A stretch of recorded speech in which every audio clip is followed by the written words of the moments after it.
Hôm nay mình sẽ sinh tồn 100 ngày ở trong Better Minecraft với chế độ chơi siêu khó. Như cái tên gọi, Better Minecraft là một cái mod bắt tốt hơn từ Overworld nè, Nether nè và tới The End nữa. Và trong cái mod bắt này mình sẽ khám phá những biome mới và những công trình mới. Và khi vào đó là phải đánh bại rất là nhiều con boss mạnh mẽ khác nữa. Ok, mình sẽ không tằng cà lài nhằng nữa mà bắt đầu luôn phần sinh tồn của mình ha. Nhưng mà trước khi vào video thì các bạn thấy video này hay thì các bạn hãy để lại cho mình một like và một subscribe để tạo thêm động lực cho mình ra càng ngày càng những video chất lượng hơn như thế này nữa nha. Để có được một cái video sinh tồn hoàn chỉnh như thế này thì mình đã chết rất là nhiều lần. Chết vì bị bắn nè, rồi chết vì bị đánh nữa nè. Có những pha chơi dại chết vì bị té nữa, rồi còn chết vì bị cắn nữa. Chắc mình là người đầu tiên bị cắn chết bởi con cá sấu này quá. Rồi khi một pha chơi ngu dẫn con golem vào cái trại cướp bị tụi nó đánh chết nữa. Lại khi một pha chơi ngu nữa vừa tạo thế giới chưa có đồ gì hết vô chọc cho tụi này đánh chết. Rồi lại bị bắn chết, bị nhện cắn chết, rồi lại bị té chết nữa. Người ta nói quá tam ba bận, còn mình tới 10 bận lận. Sau nhiều lần cải tử hoàn sinh như vậy thì cuối cùng mình cũng đã rút được kinh nghiệm. Mà kinh nghiệm gì thì mình cũng không biết nữa. Thể đầu như bao thể đầu thì phải đi chặt cây. Làm một cái bàn chế tạo ngay cho mình một cây rìu gỗ, bắt block lên và tán vào đầu con bò một cái, đánh chết được con bò này. Mình đang ảo tưởng mình là nhân vật chính nên mình sẽ tiến vào cái lâu đài này mà mình đánh hết tụi này luôn. Đi đến cửa của lâu đài khi gặp ngay một con boss hay ma. Cái con boss này đại chiến 300 hiệp với nó thì cuối cùng mình là người chiến thắng. Cái công trình thì rõ bự nhưng mà mở cái rương ra thì đúng có 2 cây bông với một cái xô rỗng, phải nói là đéo hiểu kiểu gì luôn. Leo lên tầng trên thì mém nữa thì mình bị con bò này nó phục kích rồi. Một thằng nhân vật phụ mà dám phục kích thằng nhân vật chính như mình hả? Mình liền sử dụng tuyệt chiêu thằng lằn đu cầu thang để vừa đu vừa đại chiến với tụi này. Nhưng mà tụi này nó quá đông đi, mình đánh gãy luôn 2 cây rìu rồi nhưng mà vẫn không ăn thua với tụi này hết. Gần với cái tháp của tụi bò khi nãy thì mình thấy được 2 căn nhà, mình vào căn nhà nhỏ trước. Ở trong căn nhà này nó cho mình mấy cái bó lúa, bây giờ đang đói, lúa gom cỏ rạ gì miễn ăn là được là mình lấy hết à. Có lúa rồi thì mình chế tạo một ít bánh mì, sau đó mình tiến qua ngôi nhà bự còn lại. Trong căn nhà này nó cho mình một ít bánh mì và một ít ngọc lục bảo và những viên đá mà mình không bao giờ sử dụng luôn. Tầng ở trên thì cũng y như vậy, một ít bánh mì và những viên đá không bao giờ đụng tới. Đi một lúc nữa thì mình thấy được một cái ngôi làng được xây bằng thạch anh. Nhìn ở ngoài thì vô cùng là hào nhoáng nhưng mà vào trong thì vô cùng là nghèo nàn luôn. Bây giờ thì mình mới thấy là những câu đạo lý ở trên mạng nó có những phần đúng rồi đó. Đừng bao giờ đánh giá người khác qua vẻ bề ngoài nhá. Chúng ta nên đánh giá từ trong ra ngoài luôn. Đánh giá bề ngoài làm mẹ gì. Cái này mình nói giỡn đó nha. Và đây là thành quả mình trộm. Không, mình xin được từ những người dân tốt bụng trong ngôi làng đã cho mình như đây nhá. Sau khi kiểm kê là thành quả hôm nay rồi thì trời cũng đã tối nên mình cũng đặt cái giường ra và đi ngủ.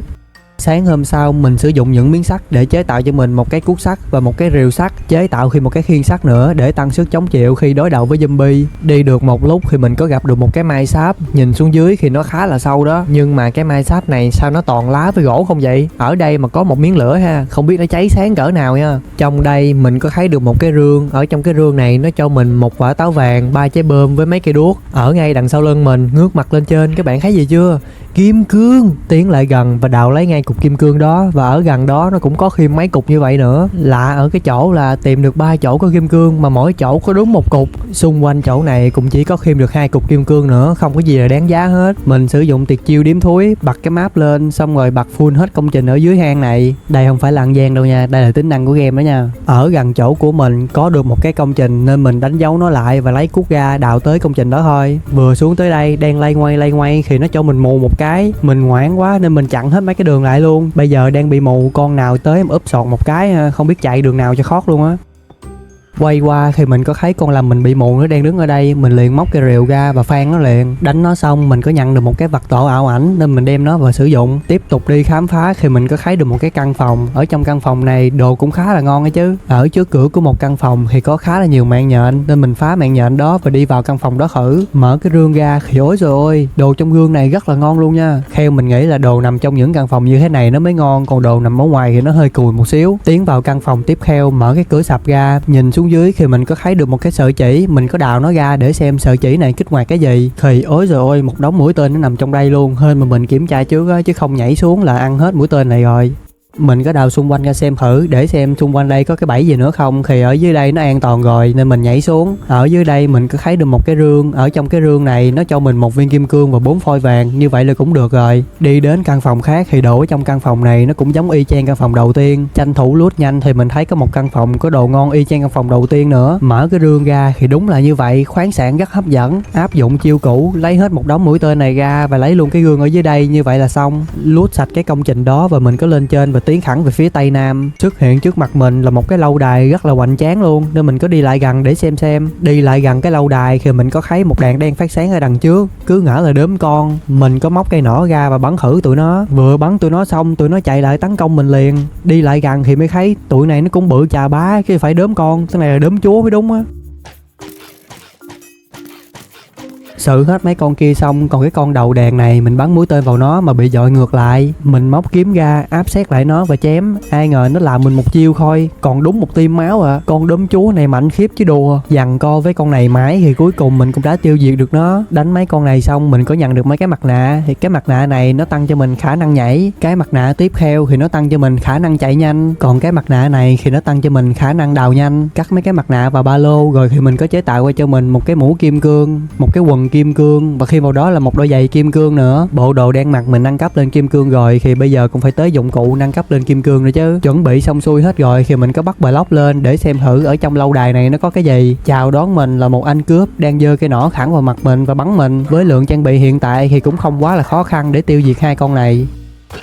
Mình có đi xuống đây mình xem thử thì ôi trời ơi, các bạn nhìn trên cái bản đồ kìa, một đống tụi cướp đang nằm ở trển luôn, không biết bắn tới khi nào mới hết nữa. Mình cũng là vua lì đòn mà móc cái nỏ ra và đứng đây bắn với tụi nó luôn, nhưng mà tụi này nó đông quá đông đi, bắn cỡ nào bắn nó cũng không giảm được hết à. Các bạn vẫn nhìn trên bản đồ kìa, vẫn còn một đống luôn, không có xi nhơ gì hết á. Cuối cùng thì mình cũng chịu thua trước cái độ đông của tụi này rồi. Mình có mở bản đồ lên và lưu lại tọa độ của tòa thành này, đợi khi nào mà mình mạnh lên một cái ha, mình quay lại mình càng hết. Đi được một lúc thì mình thấy cái khắp của tụi đầu bò y chang cái khắp ở đầu video mình gặp luôn. Bây giờ đồ của mình cũng ra gì vậy này nọ rồi, không có cùi bắp như lúc đầu nữa, nên mình cũng lên và quýnh với tụi này luôn. Lên tới trên đây sử dụng tuyệt chiêu lăn va bi bộ đập lòng rồi chạy, tuy hơi mất dạy xíu nhưng mà hiệu quả là được. Tới cái lòng xì bon này phá lòng không thành công nên nhảy xuống và khởi hiện kỹ năng đắp đất liền, quá mượt mà luôn. Xử lý tụi này xong hết rồi, mở cái rương ra và không còn một cái từ gì để nói luôn á. Đánh tụi nó dí, đánh chạy nhông đã đời, nhận được 5 cục ngọc lục bảo. Còn đồ ở tầng trên cùng thì nó cũng như xịt luôn. Từ bây giờ cái tháp đó nó sẽ nằm trong danh sách đen của mình, không bao giờ đặt chân lên lần 2. Đi một đoạn nữa mình thấy một hồ lava rất là lớn nên mình có làm một cái cổng địa ngục ở đây, kích hoạt nó. Trước khi xuống dưới địa ngục thì mình có chế tạo thêm cho mình một cái miếng nâng cấp bàn chế tạo. Cái miếng chế tạo này mình chỉ cần bỏ nó vào khu vực bên trái của cái ba lô là nó sẽ hiện ra cho mình một cái khu chế tạo ở trong cái ba lô này luôn. Chuẩn bị xong xuôi hết rồi thì mình đi vào cánh cổng và tiến xuống địa ngục. Vừa xuống tới đây thì mình được đưa tới một cái chỗ rất là nhiều mấy cái khối thạch anh màu hồng này. Những cái miếng thạch anh màu hồng này nó chỉ có tác dụng duy nhất là để trang trí bộ giáp cho mình thôi, còn lại là vô dụng luôn. Mình có đào thêm block để dự phòng trong người khi vô tình đào xuyên qua một cái chỗ gì đó có nguyên một cái lồng Sibon của tụi heo địa ngục nằm ở đây. Phá cái lồng Sibon đi và mở cái rương ra thì ở trong đây nó cho mình một ít vàng và một búa địa ngục. Tiếp tục di chuyển về hướng nam thì mình thấy một công trình có rất là nhiều lồng Sibon của tụi heo hung bạo nằm ở đây, mà mấy cái lồng Sibon nằm ở giữa hồ lava như thế này thì khác gì là tự ngụy đâu. Xong rồi mình lấy block và bắt qua bên kia. Cũng không quá tốn nhiều thời gian để mình có thể phá hủy 3 cái lồng Sibon này và lấy hết đồ trong rương. Tiếp tục di chuyển về hướng tây nam thì mình vô tình lọt ngang cái lỗ có chứa lava. Lúc vừa rớt xuống mình luống cuống quá không biết phải làm gì ngoại trừ đứng cắn táo vàng. Hên mà ngay sau đó mình bình tĩnh lại được và tìm ngay cho mình một con đường sống, chứ không là cái series này nó kết thúc nữa rồi đó.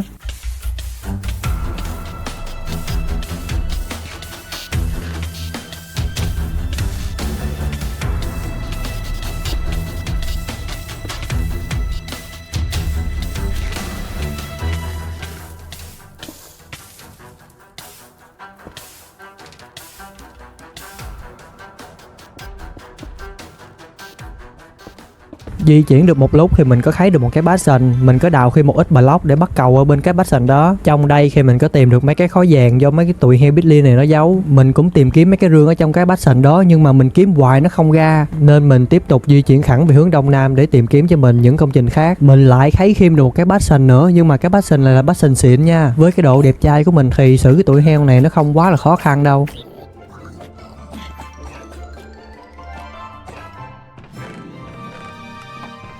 Tiến vào sâu bên trong cái bastion, mình tìm kiếm cho mình một cái chỗ bắn tỉa hợp lý, đứng đây móc nỏ ra và bắn hạ gục từng con. Hạ gục bớt tụi heo rồi thì mình tiến sâu xuống dưới đây, đập cái chỗ này ra và phá luôn cái lồng spawn của tụi mắc ma. Việc còn lại bây giờ thì xuống đây và đào hết đống vàng ở dưới đây thôi.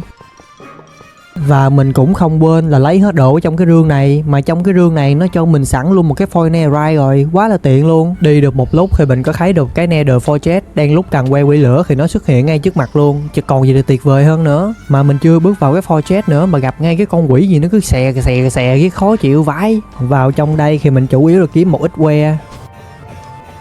Sau khi kiếm đủ số que rồi thì mình có đi xung quanh cái fortress này để xem có cái rương nào ngon không, nhưng mà mấy cái rương trong đây nó lạ lắm. Ở trong cái fortress này mình có thấy thêm được cái lâu đài nữa, nó siêu to luôn. Thì khi vào đây gặp ngay một anh xương đen chào đón mình.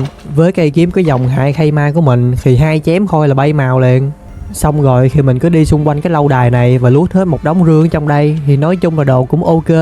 Gần cái fortress đó thì mình có thấy được một cái ngôi nhà, mà cái ngôi nhà này ở ngoài nó cho mình 2 khối vàng luôn. Nhà ai mà giàu dữ vậy, lấy khối vàng làm trang trí à. Đi vào trong nhà và ở trong mấy cái rương này nó lại cho mình thêm mấy cái khối vàng nữa. Nhà này giàu đấy. Tiếp theo mình có chế tạo thêm cho mình một cái ba lô nữa, chứ với tốc độ lút đồ như thế này thì một cái ba lô của mình là không đủ rồi. Lấy cái ba lô mình vừa chế tạo và nâng cấp nó lên thành ba lô sắt, sau đó nâng cấp tiếp tục lên ba lô vàng. Với 2 cái ba lô bự như thế này thì cái nether xong phim với mình rồi. Sẵn trong người mình đang dư rất là nhiều sách nên mình cứ đứng đây và nghiên cứu một xíu. Xong rồi mình ép cuốn sách cái dòng nhặt 2 vào cây kiếm của mình và thêm vào đó là một dòng hại khay ma 5 nữa. Từ bây giờ là tụi xương đen tới công chuyện với mình. Cuốn sách có dòng lửa thì mình ép cho cây cung, và cuốn sách có dòng bảo vệ 2 thì mình ép cho cái ủng kim cương của mình. Cuốn sách còn lại là chậm hỏng 3 với hiệu suất 4 thì mình ép cho cây cuốc. Lấy thêm một ít sắt ra và sửa lại cái áo giáp cho mình. Đồ đạc thì cũng tạm được rồi thì mình tiếp tục lên đường. Ở đây mình có thấy được một cái tòa giống như cái tòa tháp của tụi cướp á, nhưng mà lại gần thì đây là cái tòa tháp của tụi heo. Để đề phòng thì trước khi đi lên mình có cắn một quả táo vàng. Lỡ mà lên trển gặp ngay mấy con heo hung bạo nó đánh cho một cái tuột quần á, nhưng mà tính toán của mình nó sai rồi. Lên đây gặp đúng một con heo, còn mấy con kia thì nó kẹt ở ngoài rồi. Bà mẹ nó chỉ là làm tốn một quả táo vàng rồi.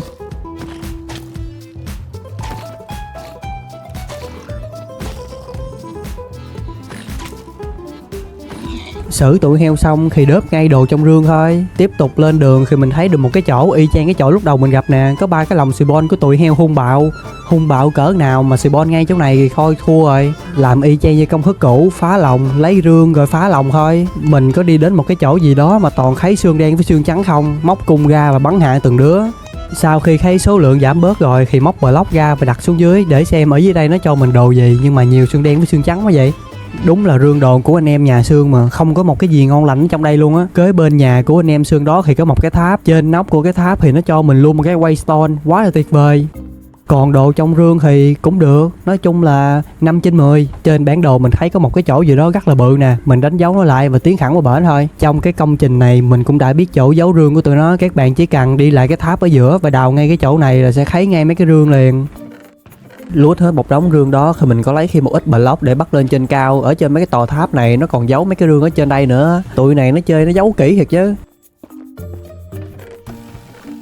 Tiếp tục di chuyển thì mình có thấy được một cái công trình gì nó đang khui khù lùi à. Nhưng mà trước khi tiến vào công trình này thì mình ép cái cung của mình có thêm 2 dòng chậm hỏng với bật lùi nữa.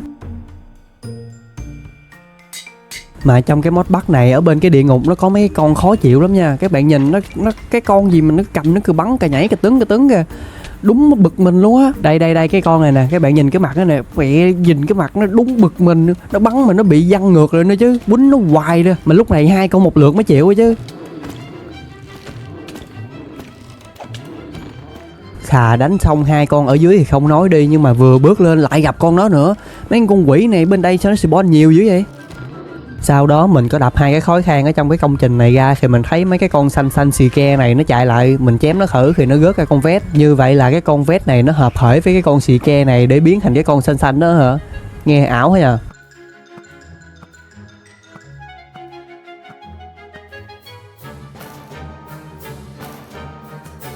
Đứng ở ngoài mình bắn hạ tụi này bớt rồi thì mình cũng đào lỗ và chui vào đây. Nếu mà lúc đầu mình chưa có cây kiếm có hại khay ma 5 thì mình còn sợ tụi này, chứ bây giờ thì tụi này nó phải sợ mình ngược lại đó. Tiếp tục đi sâu xuống dưới thì mình thấy có mấy con cầm thiên rồi có mấy con cầm rìu nữa. Nhìn cũng hung bạo bậm trợn đó, nhưng mà mỗi con cũng 2 chém hoặc 3 chém là cút rồi. Tiến đến căn phòng này thì mình thấy trên đầu có rất là nhiều vàng, nên mình nghĩ công trình này nó sẽ siêu ngon luôn đấy. Nhưng mà muốn lấy được một đống vàng đó thì phải tiêu diệt một đống lâu la này cái.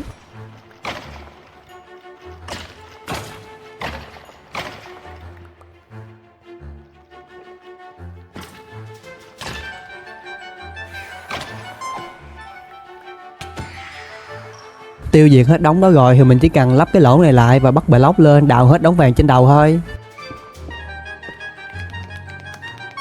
Tiến xuống sâu hơn thì ở trong căn phòng này nó cho mình một mảnh vỡ cổ đại, theo mình nghĩ là càng xuống sâu là đồ nó sẽ càng xịn đó.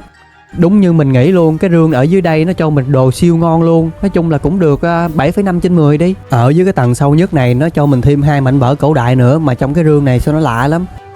Kế bên công trình đó có rất là nhiều Enderman spawn ở đây, nên mình cũng tranh thủ và lấy một ít ngọc, đỡ phải chạy đi trao đổi với tụi Bitlin cho tốn vàng. Xong rồi mình có bắt block qua một cái chỗ gì đó mà có nhiều heo lắm, quá trời heo luôn á. Xuống tới đây thì mình có thiết kế một cái chỗ đánh tụi này, các bạn nhìn xem có khác gì một cái máy farm heo không. Xử lý xong tụi đó thì mình có đi đào mấy cái quặng ở xung quanh, thì mình phát hiện ra tụi nó giấu cục netherite trong đây, cũng khôn dữ á. Đối diện cái chỗ của tụi heo đó thì có một cái tháp nó cũng cao dữ lắm. Mình cũng bắt block qua và xem thử, và ở trong mỗi tầng này nó cho mình 2 cái rương, và đồ trong rương này cũng được. Đi lút đồ hơn 10 ngày ở bên địa ngục cũng thấy chán, nên mình có quay lại Overworld để tìm cho mình một cái chỗ đẹp để xây một cái căn cứ ở đó. Nói căn cứ thì cũng không phải nữa, cũng chỉ là một ngôi nhà nho nhỏ để mình có thể để đồ vào ở đó thôi. Thì tiêu chí chọn chỗ xây dựng của mình nó cũng đơn giản lắm. Đầu tiên là phải có một cái cồn. Dành cho những bạn nào không biết cái cồn là gì thì mình sẽ để một tấm hình minh họa ở đây nha. Nó giống như là một cái hòn đảo mà nằm ở giữa một con sông lớn vậy đó. Trong lúc đang đi tìm chỗ xây dựng thì mình có phát hiện ra một ngôi làng, mà ở trong cái ngôi làng này nó cho mình thêm một cái waystone nữa. Trong cái ngôi làng này mình chỉ lưu lại tọa độ mà không có cướp bóc gì trong cái ngôi làng này hết. Những con dân làng trong đây về sau mình sẽ cho nó học nghề và đổi cho mình cuốn sách sửa chữa. Tiếp tục di chuyển thì cuối cùng mình cũng tìm ra được một cái chỗ địa điểm thích hợp để mình xây nhà. Đây các bạn nhìn xem có giống chưa, một cái hòn đảo nằm ở giữa con sông lớn nè. Lên bờ mình đặt rương ra và dọn dẹp hết hành trang trong người. Tiếp theo mình phải dọn dẹp hết cái khu này, mà không biết ai làm cái ruộng ở đây nữa.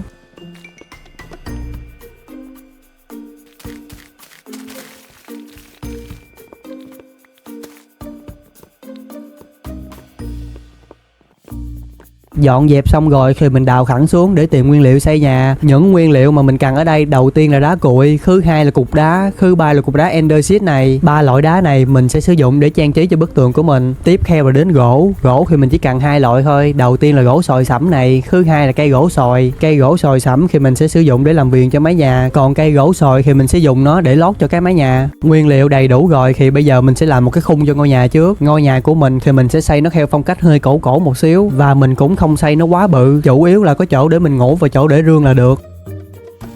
Tiếp theo mình phải đào hết chỗ này ra để lót sàn. Trong cái modpack này mình tìm đủ mọi cách hết nhưng mà vẫn không cài được replay mod trong đây. Nếu không là mình cũng sẽ cho các bạn xem những cái khúc phim đẹp rồi. Thôi thì các bạn xem đỡ quá trình tóm tắt xây nhà của mình ha.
Kế bên nhà mình thì mình có làm một cái ruộng nho nhỏ để mình trồng cà rốt. Từ bây giờ phải chuyển qua ăn cà rốt vàng mới được, chứ ăn bánh mì hoài quá ngán rồi. Trong lúc rảnh rỗi thì mình cũng nghiên cứu thử mấy bộ giáp trong đây. Mình thấy có một bộ giáp tên Netherite Diamond này nó tăng rất là nhiều chỉ số, nhưng mà muốn chế tạo nó thì phải trải qua quá là nhiều công đoạn. Lúc này mình tưởng chỉ cần chế tạo được foil Netherite Diamond thì có thể nâng cấp từ đồ Netherite lên đồ Netherite Diamond. Mình cũng lấy nguyên liệu ra và chế tạo thử. Đầu tiên mình cần một foil Netherite và 4 miếng sắt thì mình sẽ được một foil Netherite sắt. Đem foil Netherite sắt này kết hợp với 4 miếng vàng là sẽ nhận được foil Netherite vàng. Tiếp tục đem nó kết hợp với lục bảo là sẽ nhận được foil Netherite lục bảo. Đem lục bảo đó kết hợp với Diamond là sẽ nhận được foil Netherite Diamond. Mình đứng đây mình mò cách chế tạo của nó riết khoảng nửa tiếng đồng hồ mà mình vẫn không biết cách, nên thôi dẹp lại luôn. Mãi cho đến khi mấy chục ngày sau nữa thì mình mới biết cách chế tạo của nó, vô cùng là tốn kém luôn nha. Và để khúc sau đi mình sẽ chế tạo cho các bạn xem. Bây giờ mình cần làm một cái cổng địa ngục ở đây, qua đó để đào netherrack. Mình cần một số lượng cũng khá là nhiều để bắt đầu xây cho mình một cái máy farm quái.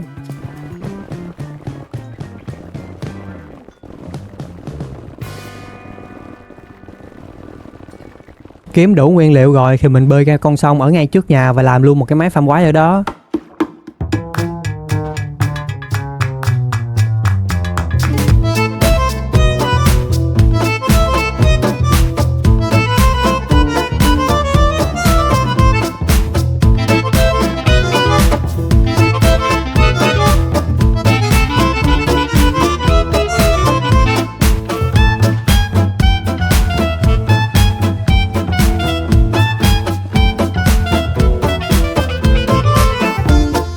Ok, như vậy là chúng ta đã hoàn thành được một cái máy farm quái cơ bản 3 tầng. Mình có đi lại xuống dưới và đem lên đây một cái bàn phù phép để thuận tiện hơn trong việc enchant đồ của mình. Xong rồi mình có đi xuống một cái hang và đào thêm cho mình một ít lưu ly nữa. Với lưu ly hiện tại của mình thì không đủ đi enchant rồi.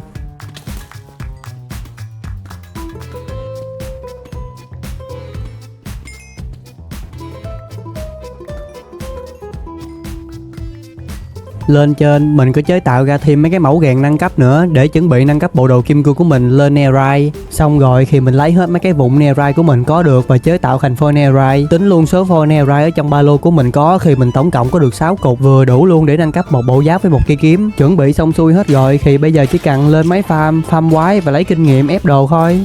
Sau khi đứng đó farm mấy tiếng thì cuối cùng mình cũng đã hoàn thành được một bộ giáp full bảo vệ 4. Bộ giáp của mình thì chưa có enchant full dòng đâu, mình chỉ chủ yếu lấy 2 dòng là bảo vệ 4 và chậm hỏng 3 thôi. Mà trong lúc farm thì mình có lụm được mấy cái ba lô của mấy con quái rớt ra, thì trong cái ba lô đó nó có rớt ra thêm một cái trái tim biển cả nữa. Mình nghe nói cái trái tim biển cả này dùng để chế tạo ra một cái thứ gì đó để triệu hồi con boss Leviathan á. Sẵn đang ở trên đây thì cây kiếm của mình nó cũng full dòng rồi nên mình ép cho nó lên Netherite luôn. Quay trở lại ngôi nhà và mình sử dụng cái waystone để qua cái ngôi làng mà lúc trước mình đã đánh dấu. Qua đây chủ yếu là mình bắt một con dân làng ép nó để đổi cho mình một cuốn sách sửa chữa. Các bạn coi tới khúc này thì các bạn nhìn trên bản đồ xem có bao nhiêu con dân làng và các bạn tua về khoảng 20 giây trước xem. Từ một cái làng đông dân mà bây giờ chỉ còn lại mấy con thì các bạn cũng hiểu rồi đó nha. Mình bắt tụi nó xong mình ép tụi nó học cái nghề sách nhưng mà tụi nó không thèm học. Mình bực quá nên mình khủ tiêu hết một mớ rồi. Bắt được thành công rồi thì bây giờ mình chơi gacha cuốn sách sửa chữa thôi. Hên mà mình nhân phẩm tốt, chỉ cần mấy cái thôi là được. Tiếp theo mình sử dụng ngọc lục bảo và trao đổi với tụi nó một cái kệ sách để cho nó khóa nghề lại. Xong rồi thì mình có sử dụng cửa sập để dụ con zombie xuống đây cắn dân làng cho dễ hơn. Sau bao ngày chờ đợi thì cuối cùng con dân làng cũng đã bị cắn. Bây giờ mình cần phải chậm rãi và từ từ để thủ tiêu con zombie này. Đánh lộn qua con dân làng một cái chắc khóc khét luôn á.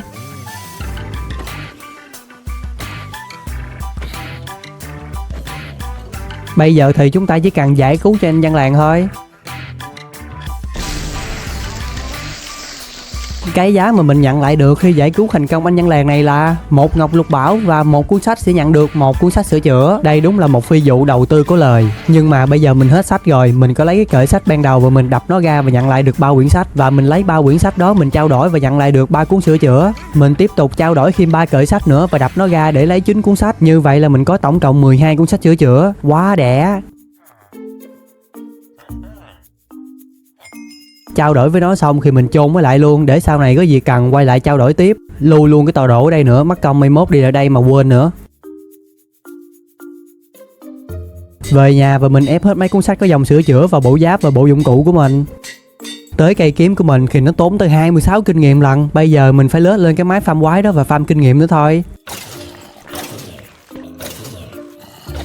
Bây giờ mình phải chuẩn bị những thứ cần thiết để đi đánh rồng. Đầu tiên là mình phải thu hoạch mía để làm pháo hoa. Lúc trước mình đi lút đồ mình có nhận được một quả trứng rồng nè, đặt xuống và mình click vào nó thì nó xì khói ra. Mình cũng đặt đại nó ở đây để cho nó tự nở ra, chứ mình cũng không biết làm sao để cho nó nở luôn á. Mình có chuẩn bị rất là nhiều khúc súng và giấy để khi mà có cánh cứng rồi ha, mình kha hồ bay lượn luôn. Chế tạo thêm mấy quả táo vàng nữa, không phải mấy quả nữa mà là phải mấy chục quả, nói vậy cho nó ngầu. Làm đẹp cho bộ giáp của mình là một giai đoạn không thể bỏ qua rồi. Bộ giáp đã màu tím mà mình chơi thêm cái viền khạch anh tím nữa. Nhìn cái bộ giáp nè, nó tối thui luôn, không có sáng nổi. Vứt một con mắt đầu tiên ra và xác định hướng đi. Đi xa hơn 1000 block thì cuối cùng mình cũng đã đặt chân tới cái son hôn đây rồi. Trước khi đi tìm cổng thì mình có đi xung quanh để kiếm mấy cái rương trong đây, nhưng mà mấy cái rương trong đây nó cho mình rất là nhiều khoáng sản luôn nha.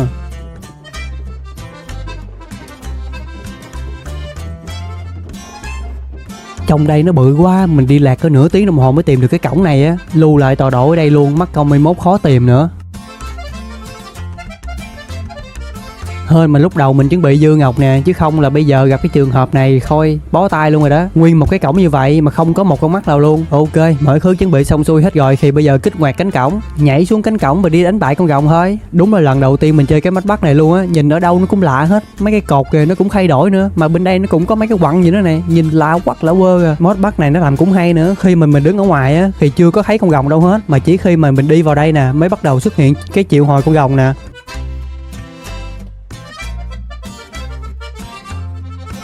Ui, cái lúc chiều hồi cũng nổ hoành chén lợi rồi ha. Một xíu nó ký đầu tường thằng hết.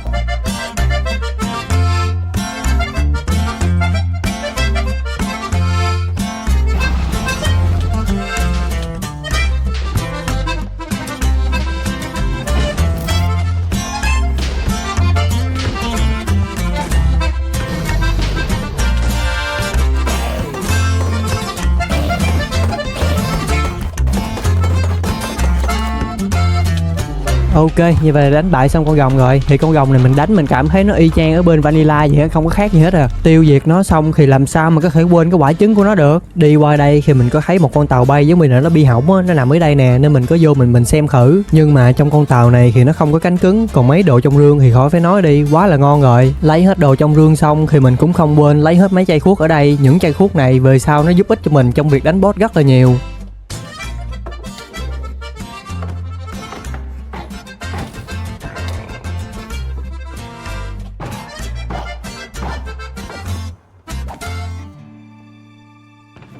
Chạy một đoạn đường khá xa thì cuối cùng mình cũng đã thấy được một con tàu bay rồi. Bây giờ thì bắt block lên đánh mấy con su cơ. Nhưng mà các bạn nhìn cái cánh cứng kìa, thấy nó chớp không? Mình nghĩ là nó enchant sẵn rồi đó.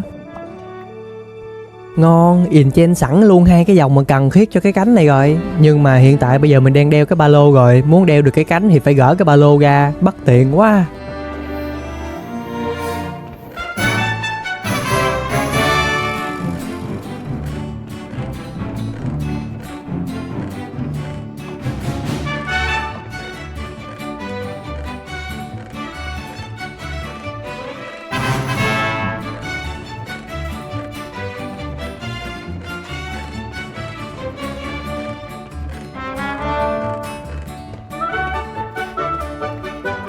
Ok, chúng ta đã loot quá nhiều rồi, chúng ta phải dừng lại ngay thôi. Dừng loot ở đây ý là cái chỗ đó hết cái đồ để loot rồi, nên mình phải đi qua chỗ khác mình loot nữa. Bay được một đoạn nữa thì mình thấy một cái chỗ gì đó y chang một cái Ancient City luôn. Chẳng lẽ ở dưới The End mà spawn được mấy con Warden nữa hả? Mình có đi vòng vòng trong đây mà sao mình thấy có một cái hai cái rương à, mà đồ trong rương này cũng không có ngon lắm nữa. Bạn nào biết cái công trình này nó có nơi nào để đánh boss hay là có chỗ nào bí mật không? Các bạn hãy để lại dưới bình luận cho mình biết với nha. Đi vòng vòng dưới The End hoài nên mình cũng chán, đặt Waystone ra và đi về nhà thôi. Và đây là thành quả mà mình loot được nè, đầy luôn hai cái ba lô vàng, trong đó mình có loot thêm được một cái ba lô kim cương cũng được một mớ nữa. Tiếp tục nghiên cứu về đồ Netherite Diamond. Muốn nâng cấp lên đồ Netherite Diamond thì mình phải trải qua 4 công đoạn nữa. Đầu tiên là phải đem cây kiếm của mình nâng cấp từ Netherite lên Netherite sắt, sau đó nâng nó lên thành Netherite vàng, Netherite lục bảo và cuối cùng mới được Netherite kim cương. Mỗi lần mình nâng là mình phải tốn một phôi Netherite, quá tốn kém luôn á. Trong người của mình đang dư một ít Netherite nên mình cũng đem thử nó nâng lên cây kiếm Netherite sắt xem ra sao.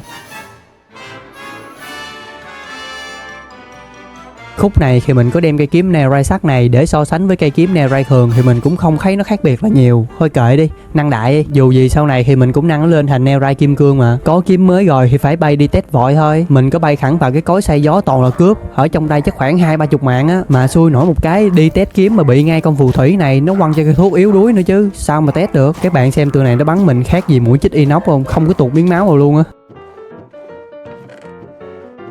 Trên kia thì mình tiêu diệt hết rồi, thì còn ở dưới đây nó cũng có một mớ nữa nè, nên mình cũng xuống đây và tiêu diệt nó luôn. Khúc này mình cũng không hiểu tại sao mà mình phải cắn một quả táo vàng ta. Tụi này nó bắn mình đâu có vô đam đâu. Xem lại clip thì mình thấy vô lý vãi luôn á.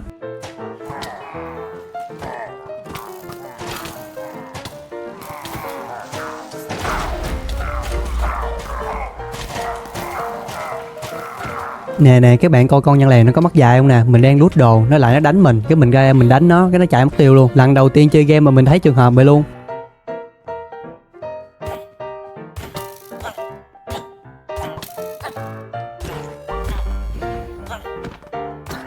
Mình có bay tới và đáp ở trên một cái nóc nhà của công trình gì đó. Mình đào chỗ này ra thì thấy một lần 8 cái lồng xì bon.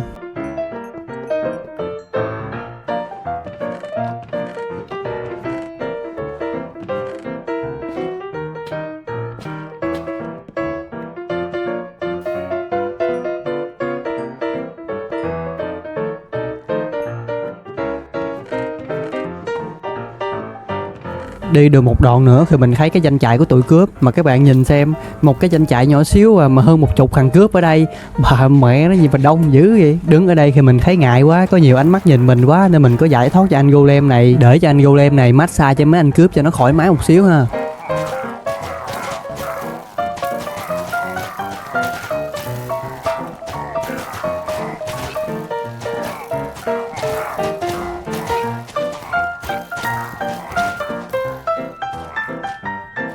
Mình cũng chạy đi vòng vòng cái doanh trại này, chủ yếu là mình tìm kiếm cái con cầm cờ này nè, đánh nó và mình lấy hiệu ứng điểm xấu. Sau đó mình đi lại mấy anh dân làng. Mấy cái người ở trong ngôi làng này lâu ngày chưa được giãn gân cốt rồi, nên sẵn hôm nay mình sẽ đem một đám cướp lại cho mấy anh này giải trí một xíu ha.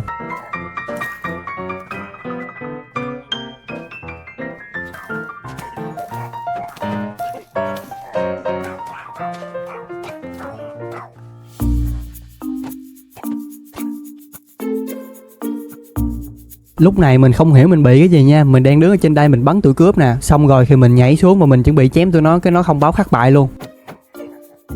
Như đầu game mình nói, khi nào mà mình mạnh lên mình sẽ quay lại cái tòa thành này và mình dẹp hết tụi nó. Và đây sẽ là lúc mà mình thực hiện lời hứa ở đây. Nhưng mà trước khi xuống dưới đánh với tụi nó thì mình phải ghĩa cho tụi này chết bớt mới được. Mình nhìn trên bản đồ mình thấy tụi này nó đông như kiến á.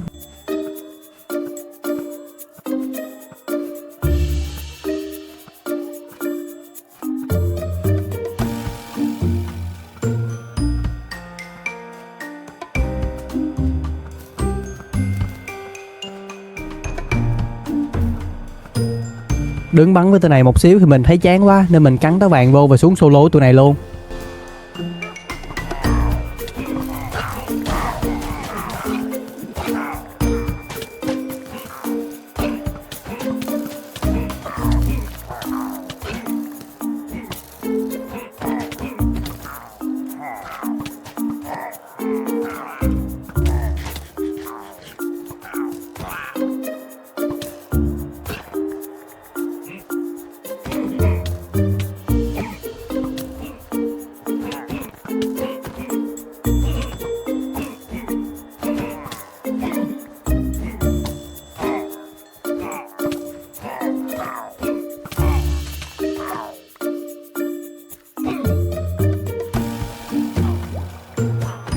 Khúc này hên mà mình cắn quả táo vàng kịp, chứ không chắc mình chết luôn rồi quá. Mà tụi này mình đánh cỡ nào đánh với nó đông vẫn đông à, không có bớt được. Ok tụi bay đợi đó, hẹn tụi bay một ngày không xa nữa.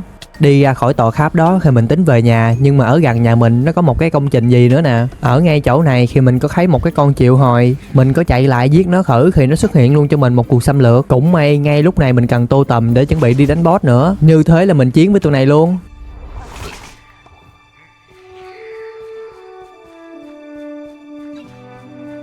Nhưng mà sao mình đào vào cái công trình này thì mình thấy tụi dân làng nữa ta? Như vậy là tụi cướp bị dân làng nhốt hay là tụi dân làng bị tụi cướp nhốt ta?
Mình cũng đánh gần xong cái cuộc xâm lược rồi, nhưng mà không biết tại sao khi mình đứng trên đây mình bắn cung xuống nè, mà cuộc xâm lược của mình nó lại thất bại nữa rồi. Là mình không được đứng xa mình cầm cung mình bắn hả?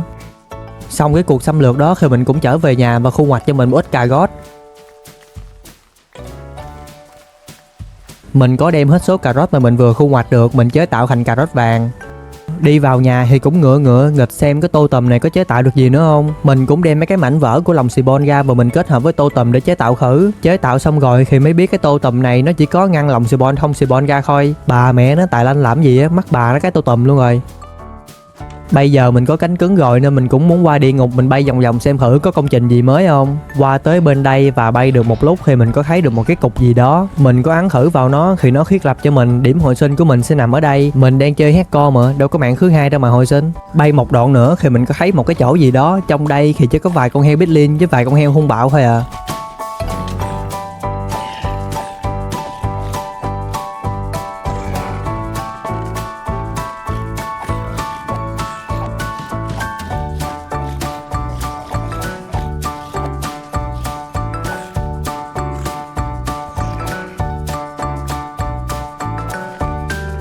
Mình cũng có bay vòng vòng nữa nhưng mà cũng toàn thấy những công trình mà mình gặp rồi không à. Mình có gặp lại công trình quá trời con xương đen đi nữa nè. Cây kiếm của mình bây giờ chém mấy con xanh xanh này, chém một phát thôi là bay màu luôn con vét với con xương đen. Mới nâng cấp nó lên Netherite sắt thôi mà đã ngon cỡ này rồi, mà không biết mốt mình nâng lên Netherite kim cương nó ngon cỡ nào nữa ta.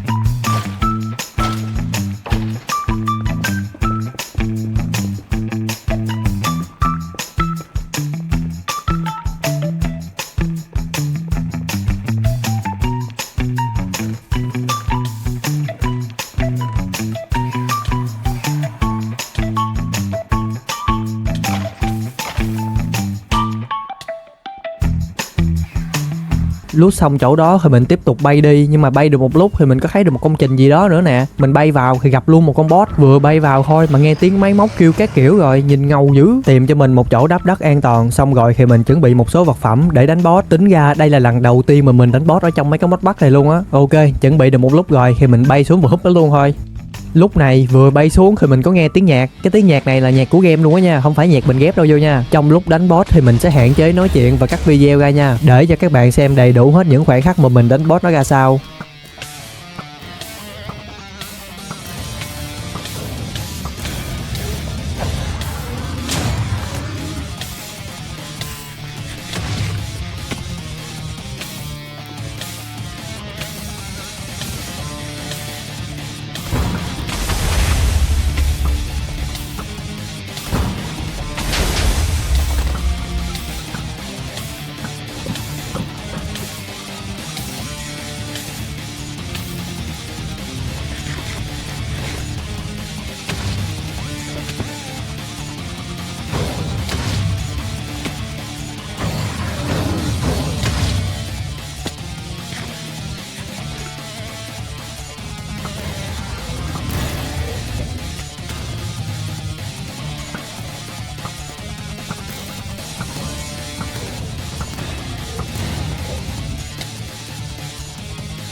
Đánh xong con boss thì nó cứ gớt ra cho mình một cái búa gì đó, nhìn ngầu vãi cái chưởng á. Các bạn nhìn nè, cái đầu cái cây búa nó muốn bằng mình luôn rồi. Con boss này nó có rơi ra cho mình khi một cái sừng nữa, mà cái sừng này mình có thể đem nó kết hợp với cái mũ Netherite của mình ra một cái mũ Monster gì đó, nhìn rất là ngầu nha. Khi mà mình đội cái mũ này vào, nếu mà máu mình dưới 50% thì nó sẽ cho mình những khả năng như là tăng cường phòng thủ với chống bật lùi và hồi phục nữa. Không thể đợi lâu nữa nên mình có lấy cái mũ Netherite của mình ra và kết hợp với nó để nâng cấp cả cái mũ đó luôn.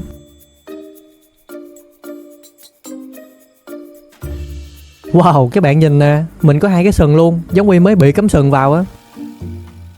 Mình cũng có đi qua thêm vài công trình nữa nhưng mà nó cũng không có gì đặc sắc cho lắm.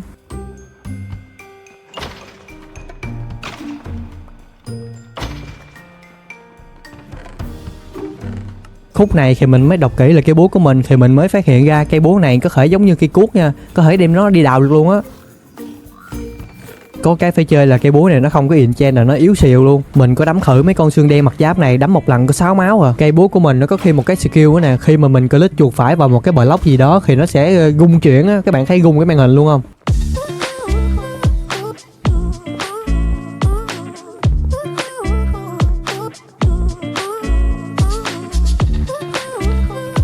Loot xong hết chỗ đó thì mình cũng đặt waystone ra và đi về nhà. Về bên đây chủ yếu là mình enchant để cho cây búa của mình, chứ bây giờ nó yếu quá rồi, không có làm ăn gì hết á.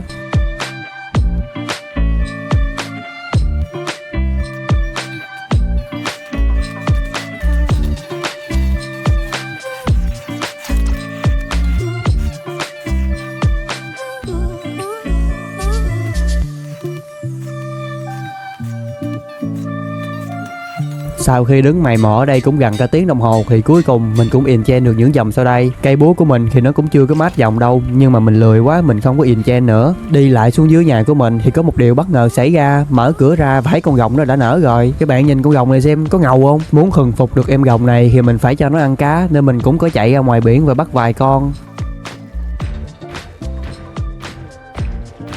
Nhưng mà cái chuyến đi bắt cá này sao nó lạ lắm. Mình nhớ mình bắt cũng nhiều lắm mà sao trong người có 3 con à. Còn mấy con kia không biết nó chạy đâu mất tiêu hết rồi. 3 con cá này không đủ để nhét kẽ răng cho con rồng nữa. Mình lại phải chạy ra ngoài biển và bắt thêm mấy chục con để cho nó ăn. Cho nó ăn xong thì cuối cùng mình cũng thuần phục được nó. Nhưng mà càng cho nó ăn thì nó càng bự. Mình sợ để nó trong nhà như thế này hoài, mai mốt nó bự lên thì không biết lấy nó ra bằng cách nào nữa. Nên mình lấy cọng dây buộc đầu nó lại và đập cái nhà lôi nó ra.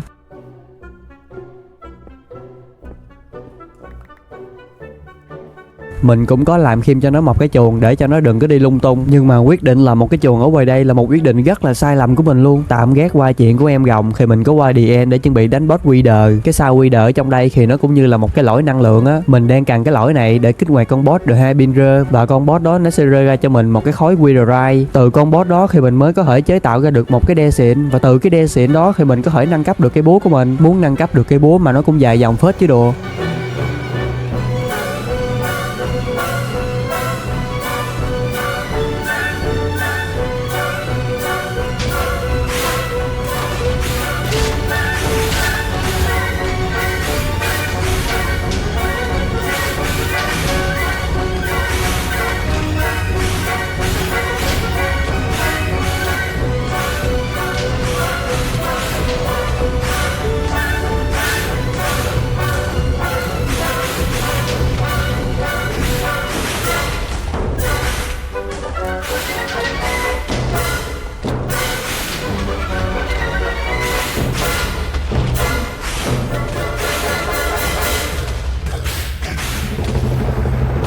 Lúc đầu mình cũng tưởng con boss Wither trong đây nó cũng ghê lắm, nhưng mà nó yếu xìu à, chém mấy cái chết queo luôn. Nguyên liệu tiếp theo mà mình cần để nâng cấp cây búa là cái lõi hư không này. Muốn tìm được công trình để đánh con boss thì mình cần một con mắt Eye of Void. Tiếp theo là mình cần phải đi xuống DN, cầm con mắt này vứt ra và xác định vị trí. Ok, bây giờ thì mình chỉ cần bay đi và tìm chỗ đó thôi. Bay được một lúc thì cuối cùng mình cũng đã tới. Xong rồi thì mình cũng đi vào công trình và tìm kiếm con boss. Cái con này chỉ là đợi của con boss thôi. Cái con boss thật sự là nó sẽ nằm ở dưới lòng đất á.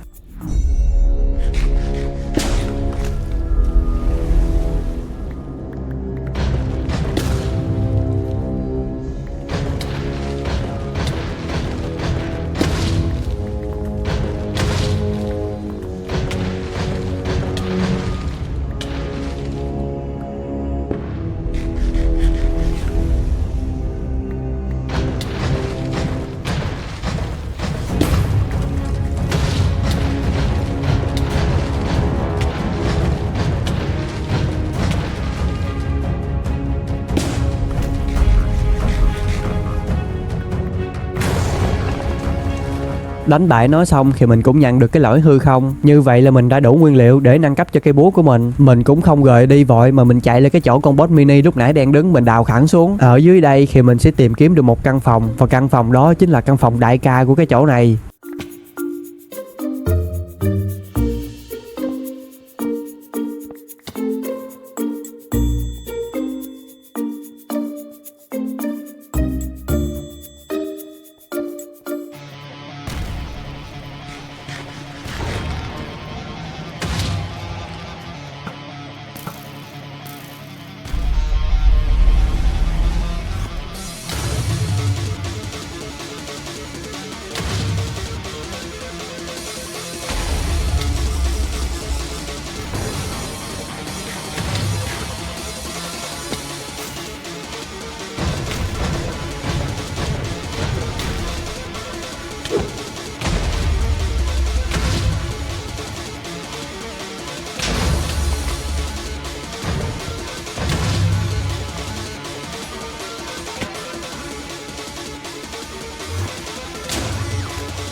Đánh bại con boss xong thì nó cũng rơi ra cho mình một cái nắm đấm gì đó nhìn ngầu điên luôn á. Cái nắm đấm này nó cũng có skill, khi mà mình giữ chuột phải thì nó sẽ hút những con quái lại gần mình. Và tất nhiên cái nắm đấm này nó cũng có thể nâng cấp như cây búa của mình. Muốn nâng cấp nó thì mình cần một cái khiên lửa, mà muốn chế tạo cái khiên lửa này thì mình cần một cái khỏi màu cam cam này. Mà muốn kiếm được cái khỏi đó thì mình lại phải đánh bại thêm một con boss sứ giả lửa thiên nữa. Mình nghe nói con boss này cũng mạnh top 1 top 2 gì đó trong cái boss bắt này đó. Nhưng mà trước khi muốn đánh boss nữa thì mình cần phải sửa lại bộ giáp của mình cái đã, nó cũng te tua lắm rồi.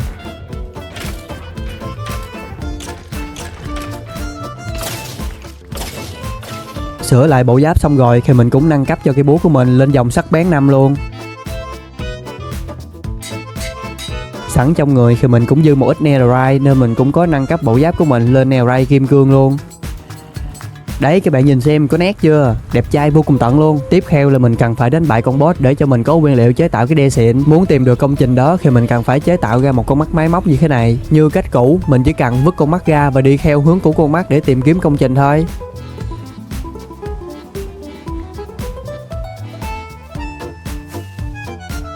Sau khi bay hơn 3-4 ngàn block gì đó thì cuối cùng mình cũng đã tìm được tới chỗ. Trong cái công trình này thì mình không thể nào đào block vào được, nên mình phải mở bản đồ lên và tìm kiếm cho mình cái đường đi vào của nó. Đi tới nơi mình có gặp mấy con lóc chóc lôi trôi như thế này, nó bắn chiếu chiếu chiếu, đúng khó chịu luôn, còn bị cháy nữa. Xử lý xong cái đám nhóc đó thì mình cũng chạy thẳng tới phòng boss, và đây là lúc mình cần sử dụng cái sao Nether đây. Mình chỉ cần cầm cái ngôi sao Nether này và chuột phải vào nó là nó sẽ kích hoạt con boss cho mình.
Đánh bại nó xong thì mình nhận được khối Witherite, và đây chính là khối mà mình cần để chế tạo cái đe xịn. Trên đường về nhà thì mình có bay ngang một cái mansion. Trong đây thì mình thấy có một thanh máu màu vàng của con Evoker sẵn đang ở trong đây, thì mình cũng đánh luôn mấy con này kiếm cho mình một ít tô tầm.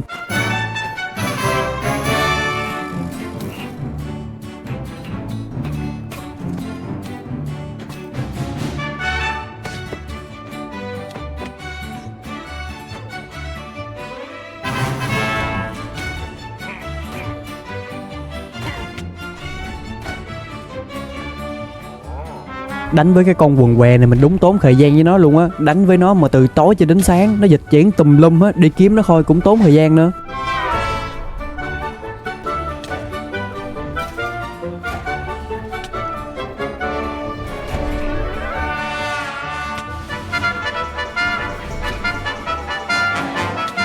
Đánh nó xong thì mình cũng đi về nhà, và về tới nhà thì mình thấy con rồng của mình nó đã lớn chà bá rồi. Nhìn nó bự không khác gì một con rồng Ender luôn á. Nhưng mà số phận của em rồng này quá buồn luôn. Mình thấy nó còn một ít máu nên mình cũng đi ra ngoài biển và bắt cho nó một ít cá. Các bạn nhìn xem nè, nó bay theo mình nữa chứ, đáng yêu thật sự.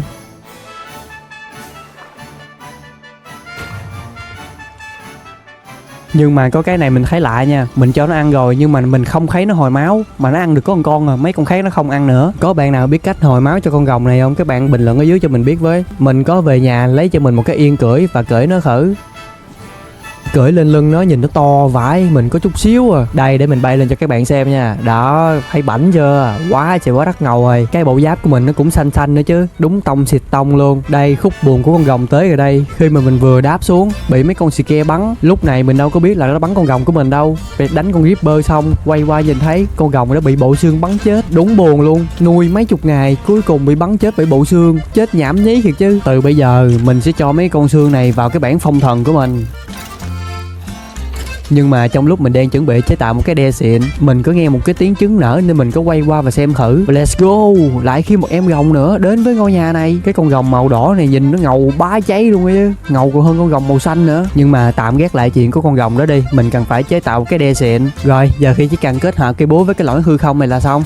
Đây để mình ra ngoài mình cho các bạn xem nó như thế nào nha. Đó, giờ nhìn mình như là siêu nhân luôn rồi đó. Còn skill của cái búa này thì khi mà mình click chuột phải vào bất kỳ block nào, nó sẽ xuất hiện ra mấy cục như vậy. Mình cũng không biết gọi mấy cục đó là gì nữa. Có một cái hơi buồn là tốc độ đánh của cây búa này nó bị giảm rồi. Bây giờ mình sẽ đánh chậm hơn chứ không đánh nhanh lúc trước nữa. Tiếp theo thì mình cần phải nâng cấp cho cái nắm đấm của mình. Như lúc trước mình đã nói, muốn chế tạo cái khiên lửa thì mình cần phải đánh bại một con boss sứ giả lửa thiên. Và theo như mình tìm hiểu thì mình có thể đem nguyên liệu của nó và nâng cấp từ bộ đồ Netherite của mình lên thành bộ đồ mạnh nhất ở trong đây. Nhưng mà trước khi đi đến boss thì mình phải chuẩn bị một xíu cái đã. Trước tiên mình cần phải đem con rồng này ra đây và bỏ nó vào cái chuồng này mới được. Rút kinh nghiệm từ lần trước, mình sẽ xây cao lên thêm 3 block nữa để cho mấy con quái xung quanh nó không nhìn thấy con rồng này. Xong rồi khi mình có chạy đi và chế tạo cho mình một ít cà rốt vàng. Tiếp theo là mình phải đi đào thêm một ít cát nữa, và từ cát này mình sẽ nấu cho nó thành kính, và từ kính đó mình sẽ chế tạo ra những chai thủy tinh để nấu thuốc. Xong rồi mình có đi lại khu rừng gần nhà để chặt cây lấy táo.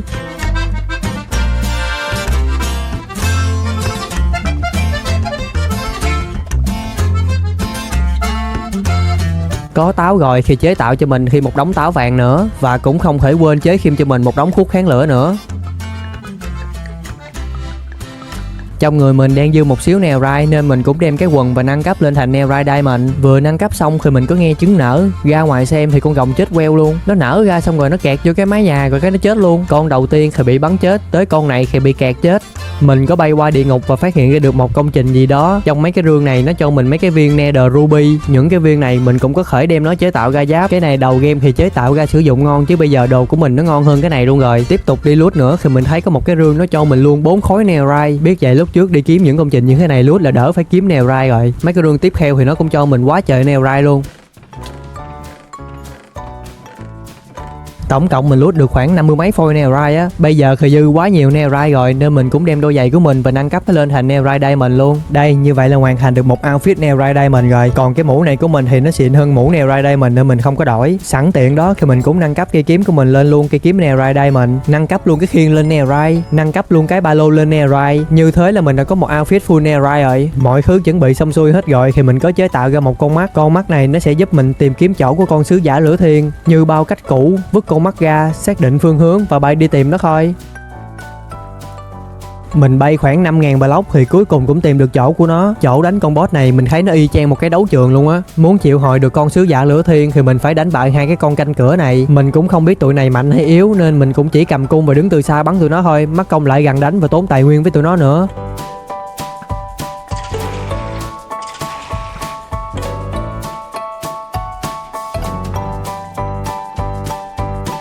Có vật phẩm triệu hồi boss rồi thì mình lên đây ném cho mình một bình thuốc kháng lửa và kích hoạt nó.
Đánh nó xong thì nó rớt ra cho mình 3 cục để nâng cấp giáp, cộng với một cục mà mình có sẵn khi mình hoàn thành nhiệm vụ của Monchus đó. Nhưng mà có một cái mình đỡ tốn là khi mình đánh bại con này xong, mình nhận luôn được cái khiên lửa rồi, khỏi cần phải chế tạo nữa. Như vậy là mình vừa đủ nguyên liệu luôn để nâng cấp cho mình một bộ giáp mạnh nhất. Xong rồi thì mình đặt Waystone ra và đi về nhà để nâng cấp cái găng tay của mình.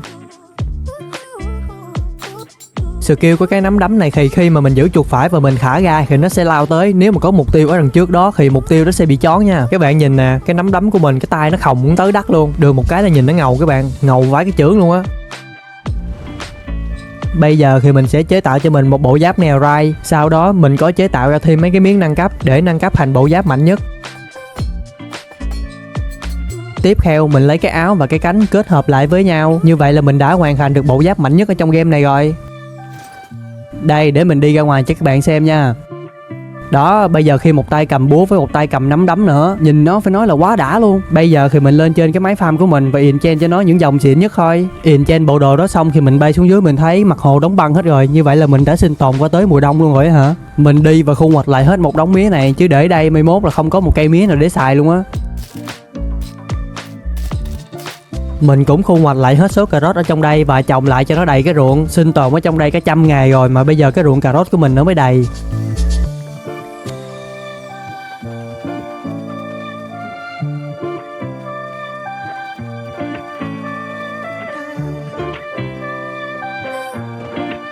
Tiếp theo thì mình đi vào nhà và làm cho mình một cái giá treo giáp. Xong rồi thì mình cũng để bộ giáp đi theo mình 100 ngày qua lên đây. Cũng nhờ bộ giáp này mà mình đánh bại được mấy con boss luôn á chứ.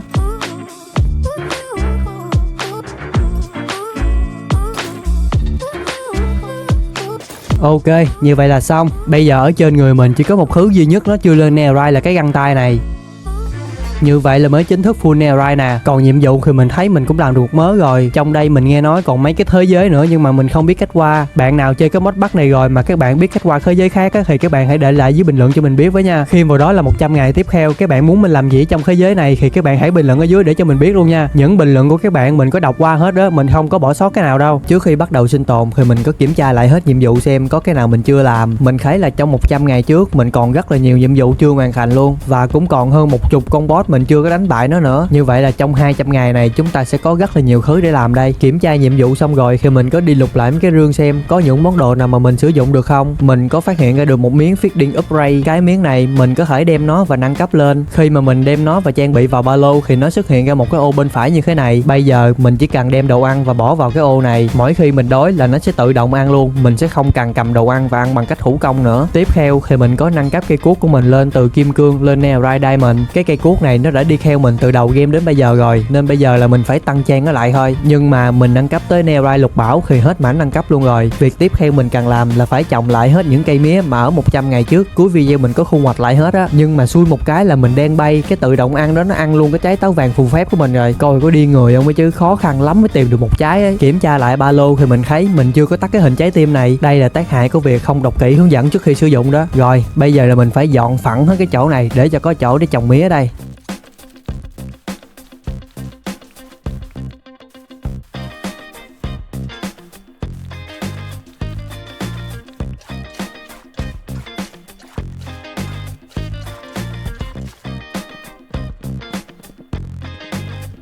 Trồng xong một đống mía đó thì mình có đi về nhà và chui xuống cái lỗ ở gần nhà của mình. Mình đang có một cái dự định là làm một cái kho chứa siêu bự ở dưới lòng đất. Cái kho chứa này nó sẽ tự động sắp xếp lại mấy cái món đồ cho mình. Nhờ cái cuốc có dòng V mining thì cái việc đào hầm này của mình nó cũng không tốn quá nhiều thời gian. Đào và lắp khoảng nửa tiếng thì cuối cùng mình cũng đã được một cái hầm như thế này. Nếu mà mình muốn di chuyển thuận tiện hơn từ ngôi nhà của mình xuống cái kho chứa này thì mình phải chế tạo ra được 2 cái đĩa dịch chuyển. Một cái thì mình sẽ để trên ngôi nhà, cái còn lại thì mình sẽ để dưới cái hầm này. Bây giờ thì mình chỉ cần đặt 2 cái đĩa dịch chuyển ở 2 nơi và trao đổi 2 viên ngọc ở trong đây là xong. Đây, mình sẽ test cho các bạn xem luôn đây. Mình chỉ cần đứng trên đây khoảng 3 giây thì nó sẽ dịch chuyển mình lên cái đĩa kia. Mình phải đi chặt thêm một mớ gỗ nữa để lót cho cái sàn ở dưới tầng hầm.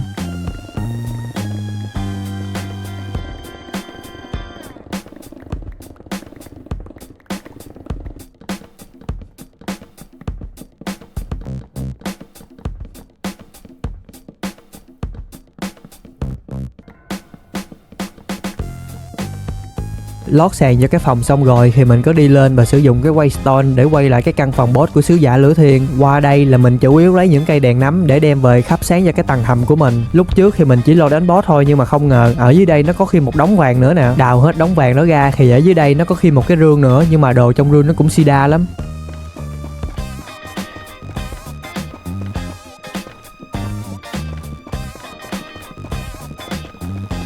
Ok, như vậy là căn phòng của mình nó đã sáng sủa rồi đó. Tiếp theo là mình cần phải đào 4 cái bức tường này ra và thay đổi nó thành một block khác. Block mà mình sử dụng cho cái bức tường này thì nó giống như là block gạch vậy đó, nhưng mà nó làm từ đá thôi.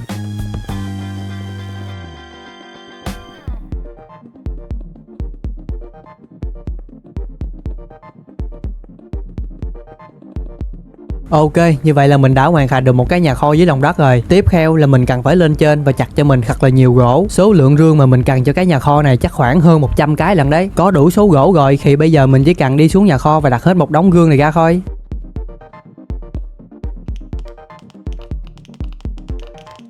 Cuối cùng thì mình cũng đã hoàn thành được một cái nhà kho dưới lòng đất. Bây giờ việc chế tạo đồ nó đã thuận tiện hơn cho mình rất là nhiều rồi. Muốn chế tạo cái gì thì chỉ cần tìm kiếm nguyên liệu trực tiếp ở trên đây, không phải cần đi lục lọi từng rương nữa. Mình cũng dành ra khi một chút thời gian nữa để tìm kiếm nguyên liệu, chế tạo ra cho mình một cái remote mở rương từ xa. Khoảng cách mà cái remote này nó hoạt động cũng không được xa lắm. Khi mà mình đi qua một cái thế giới khác hoặc là mình ở quá xa cái chỗ này đi thì cái remote này nó cũng sẽ không hoạt động nữa. Trong lúc đi thăm mấy cây mía thì mình có vô tình phát hiện ra một cái căn nhà gì đó nó nằm ở đây nè. Đánh dấu nó lại và mình bay vào đó xem thử. Trong đây thì mình chỉ thấy toàn là bọn cướp, còn thiết kế của cái công trình này nhìn y chang là một cái nhà hát vậy đó. Nhân vật chính của chúng ta đây khi nó nhìn thấy mình thì nó sẽ giơ tay lên và bắn ra mấy cái quả cầu gì đó mình cũng không rõ nữa. Với sức mạnh của mình bây giờ khi đánh với tụi này khác nào là người lớn đang chọc con nít đâu.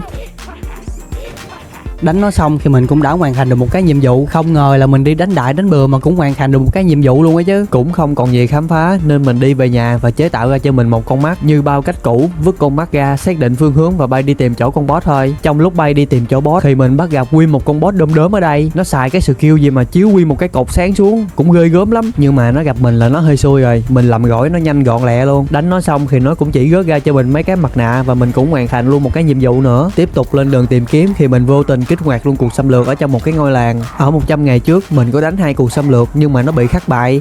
Có mấy bạn bình luận nói mình là tụi dân làng chết hết là cuộc xâm lược nó sẽ bị thất bại. Khúc này mình quên đi nhốt tụi dân làng lại để tụi nó chạy nhông nhông ở ngoài, xong rồi tụi nó bị giết hết luôn. Như vậy là cuộc xâm lược này nó lại bị thất bại nữa. Không biết sao mà mình ngáo dữ vậy trời. Sau khi bay bổng mấy ngày thì cuối cùng mình cũng đã tìm được cái lâu đài của con boss. Cái lâu đài này nhìn từ bên ngoài nó hoành tráng vãi cái chưởng à. Ở trong cái lâu đài này mình phải tốn thêm một xíu thời gian nữa để xử lý hết mấy con quái nhỏ. Trước khi xử lý con boss bự thì trong đây nó cũng sẽ có mấy con boss mini cho mình đánh nữa.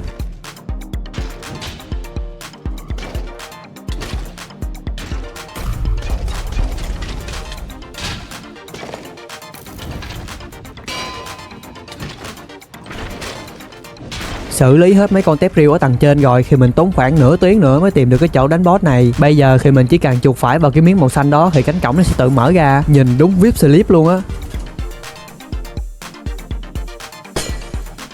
Ok, bây giờ thì mình sẽ triệu hồi nó ra và làm gọi nó thôi.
Đánh bại nó xong thì nó cũng rớt ra cho mình mấy cái nguyên liệu để chế tạo vũ khí, và mình cũng có thể đem nguyên liệu này để chế tạo ra cho mình một cái cây cung nữa, để về sau đi mình sẽ chế tạo ra cho các bạn xem ha. Đánh nó xong thì cũng không còn việc gì ở đây nữa, đặt Waystone ra và đi về nhà thôi. Con mắt tiếp theo mà mình cần chế tạo là con mắt sa mạc này, mà hai cái nguyên liệu mà mình còn thiếu là cái bụi cây khô với cái cây xương rồng này. Mấy cái nguyên liệu mà còn thiếu này thì mình chỉ biết ở ngoài sa mạc nó mới có thôi. Mình cũng sử dụng Waystone và quay lại căn phòng boss khi nãy, tìm kiếm mấy cái ngôi làng gần đó để xem trong mấy cái ngôi làng này có chỗ nào có cây xương rồng không. Nhưng mà mình vô tình thấy được một cái tòa nhà của tụi cướp chà bá luôn. Sẵn tiện trong người mình cũng đang thiếu tô tùm nên mình cũng đi vào đây và kiếm cho mình vài cái. Các bạn nhìn máu của nó kìa, mấy con ở trong đây con nào cũng 60 máu không. Hên mà mình có một bộ giáp ngon á, chứ không là chui vào đây tụi nó làm gỏi mình lại luôn rồi đó.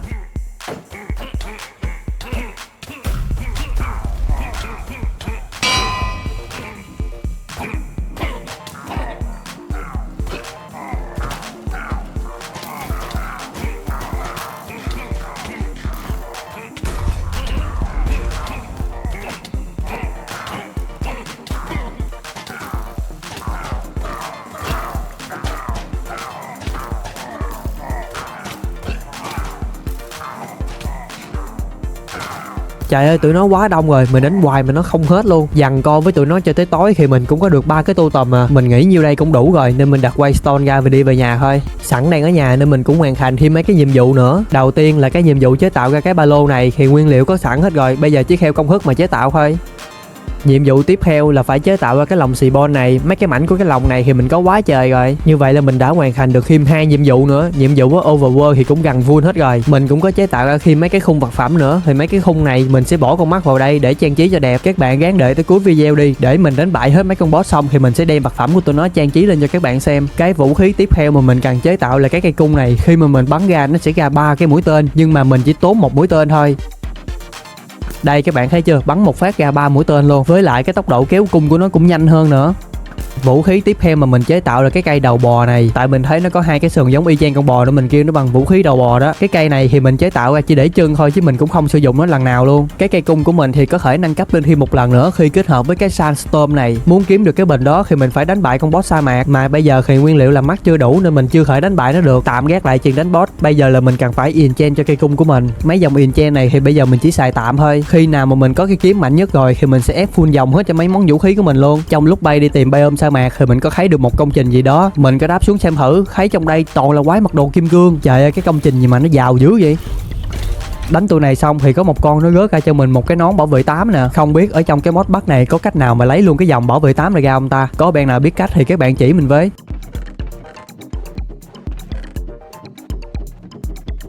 Sau khi di chuyển thêm mấy ngàn block nữa thì cuối cùng mình cũng đã tới được cái làng sa mạc rồi. Kiếm được cái làng sa mạc mừng muốn rớt nước mắt luôn á. Sẵn tới ngôi làng của mấy anh rồi nên dành giường ngủ luôn một đêm đi. Sáng hôm sau khi mình đập mấy cái chậu cây xương rồng này, mình lấy cái cây luôn, khỏi cần đi kiếm nữa. Mà mình làm vậy nó có kỳ quá không ta? Đã ngủ nhờ rồi mà còn lấy luôn đồ của người ta nữa. Nhưng mà chắc không sao đâu, mình không thấy kỳ là được. Lúc đầu thì mình tính chế tạo ra con mắt, nhưng mà kế bên cái ngôi làng đó thì nó có luôn một cái kim tự tháp của con boss rồi. Ủa vậy là sao ta? Đi kiếm nguyên liệu cho đã rồi bây giờ thấy luôn cái công trình rồi. Thôi kệ đi, mình quay về nhà và chế tạo ra cho mình một con mắt cho nó đúng bài bản xíu ha.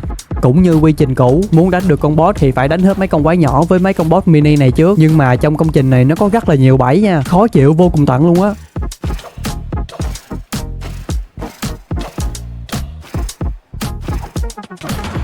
Tìm kiếm một lúc lâu thì cuối cùng mình cũng đã thấy được căn phòng của con boss. Mình cũng làm nó các kiểu con đà điểu rồi nhưng mà nó không thèm vậy luôn. Sau khi đọc kỹ lại nhiệm vụ thì mình phải tìm được cái cọng dây chuyền này thì mới kích hoạt được con boss. Cọng dây chuyền này thì chỉ có thể tìm được ở những khối cát đáng ngờ thôi.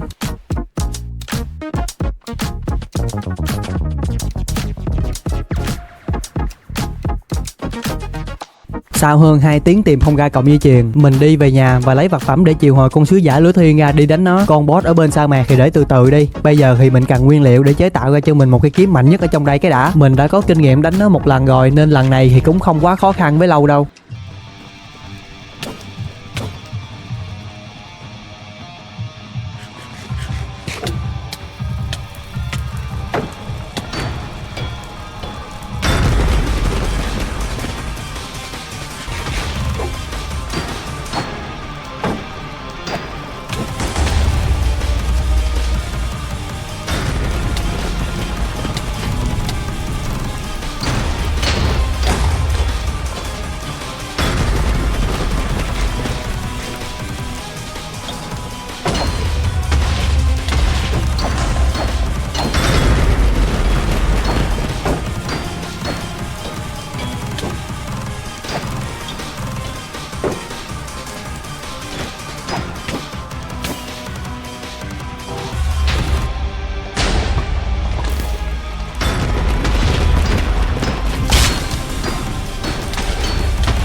Đánh xong con boss thì mình đã đủ nguyên liệu để làm cây kiếm với cái nắm đấm rồi đó. Nhưng mà khúc này mình muốn làm luôn cái khiên của nó nữa để cho đủ bộ luôn. Như vậy là mình lại lôi đầu con boss lên và tặng cho nó một trận nữa.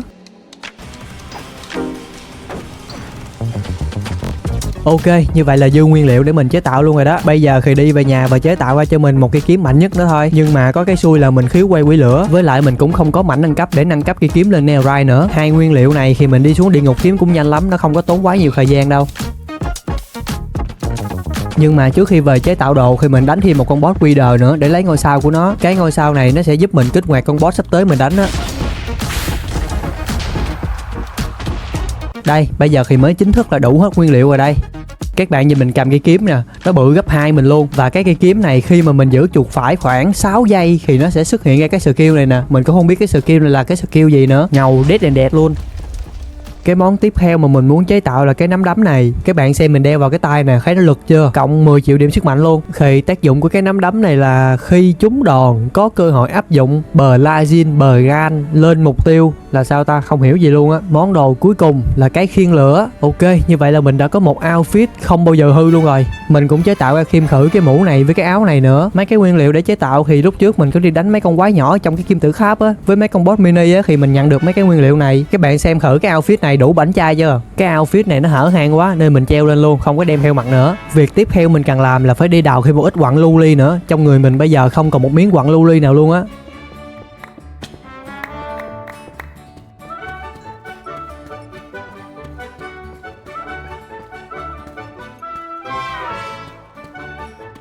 Có đủ lưu ly rồi thì bây giờ mình lên trên cái máy farm quái của mình bắt đầu enchant thôi. Mình ép hai cuốn sách sức mạnh 4 lại với nhau để ra một cuốn sách sức mạnh 5. Và mình sẽ đem cuốn sách sức mạnh 5 đó ép chung với cuốn sách cộng 1 sức mạnh. Như vậy là mình đã được một cuốn sách sức mạnh 6 rồi. Trong lúc đang ép đi kiếm thì mình lười đợi quái rớt xuống quá nên mình có suy nghĩ ra một ý định, đó là đi qua The End và đánh bại con rồng lấy kinh nghiệm cho nó nhiều hơn. Đã ra ý định rồi thì phải đi làm liền cho nó nóng. Bay đi và tìm lại cánh cổng The End cũ. Qua đây triệu hồi lại con rồng, đứng đợi cho nó xuất hiện.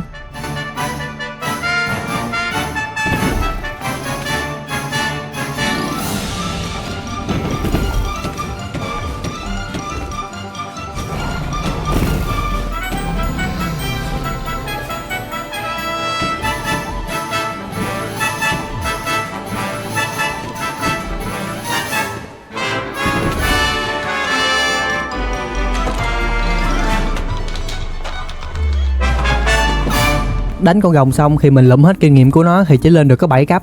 Trời, chuyện gì vậy trời? Đánh con rồng lại lần thứ hai là kinh nghiệm nó ít như vậy hả ta? Tu luyện ở trên cái máy farm quái của mình thêm mấy ngày nữa thì cuối cùng mình cũng đã ép full vòng cho cây kiếm của mình rồi. Vũ khí xong xuôi hết rồi thì con boss tiếp theo mà mình cần đánh là con boss Keeper ở bên Nether. Đây, cái chỗ này các bạn nhìn thấy quen không? Lúc trước mình đi vào đây mình chơi 4 cái rương á, nhưng mà mình đâu biết là chỗ đó là để chiêu hồi boss đâu. Ok, bây giờ thì mình sẽ bay qua đó và chiêu đùi nó một xíu coi. Bây giờ thì mình sẽ nhét một cái sao Nether vào cái chỗ này là nó sẽ xuất hiện. Đánh với mấy con này thì nó cũng không có khó khăn gì hết. Mình chém cái nào rồi khốn cái đó liền.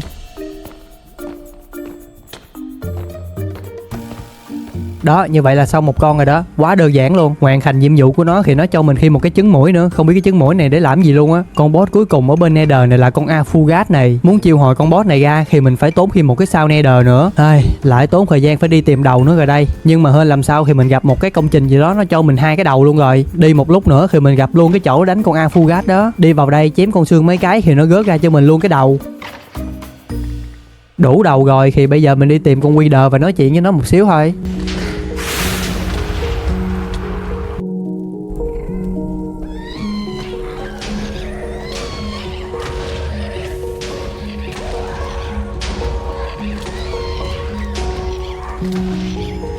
Như vậy là xong, chưa bao giờ đánh boss mà dễ như bây giờ luôn á. Về lại Overworld và mình làm một cái cổng để đi qua thế giới khác. Muốn kích hoạt cánh cổng này thì mình chỉ cần làm một cái ô 4x4 và đổ nước vào đây. Tiếp theo mình cần phải cắm bông xung quanh cái ô đó. Việc cuối cùng lấy một viên kim cương ra và vứt vào cái ô này. Đó, như vậy là mình đã có một cánh cổng để đi qua thế giới khác rồi. Vừa qua bên đây thì mình có thấy được một cái tòa tháp của con Lich. Mình cũng móc cây cuốc ra và đào thử thì nó không cho mình đào. Mình cũng đi vào tòa tháp và đánh thử mấy con quái trong đây thì nó cũng không cho mình đánh luôn. Sau khi tìm hiểu kỹ càng thì ở trong cái thế giới này á, mình phải đánh bại từng con boss chứ mình không khởi muốn đánh con boss nào là mình đánh được. Con boss đầu tiên mà mình cần đánh là con boss Naga. Đánh nó xong thì mình mới có khởi đánh với con Lich này. Biết được lý do rồi thì mình bay đi tìm con boss Naga quện nó liền.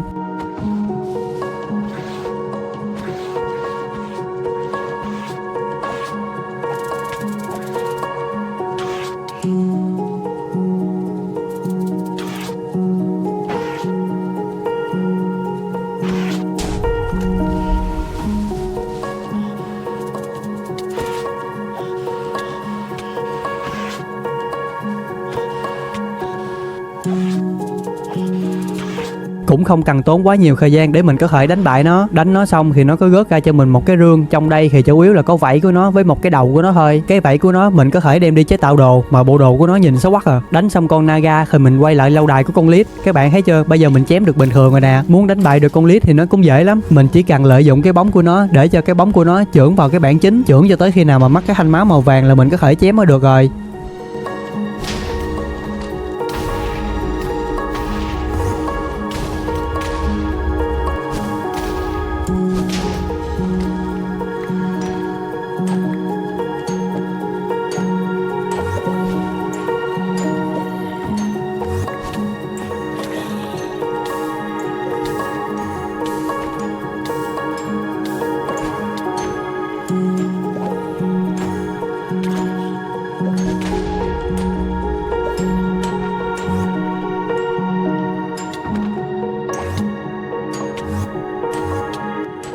Cái con quỷ này nó có dịch chuyển hoài, khó chịu vô cùng tận. Đánh nó xong thì nó cũng rớt ra cho mình một cái rương, mà đồ trong rương này thì chỉ có một cái đầu với mấy món đồ linh tinh thôi à. Con boss tiếp theo là con boss Yeti. Mấy cái con này thì nó hiện hết trên bản đồ rồi, mình chỉ cần nhìn cái bản đồ và chạy tới thôi.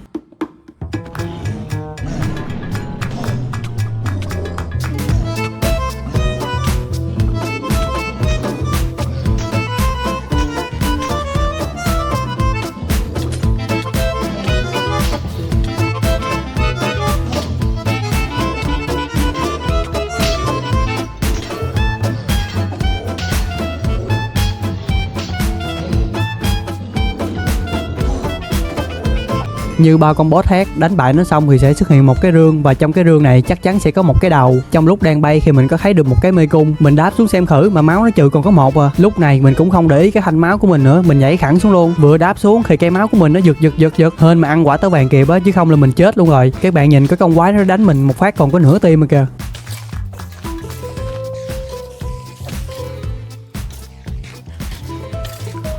Con boss tiếp theo mà mình cần đánh là cái con bò nấm này. Khi mà mình đánh nó xong thì nó sẽ rớt ra cho mình một cái súp. Mình ăn cái súp này vào là mình sẽ hoàn thành được nhiệm vụ. Đi tìm một lúc thì mình đã thấy được chỗ ở của tụi nó. Mình đi lạc ở trong đây hơn 1 tiếng đồng hồ mình mới tìm được cái chỗ của con boss này á. Các bạn nhìn trên cái bản đồ kìa, như một cái mê cung luôn, đi một hồi là lú luôn á.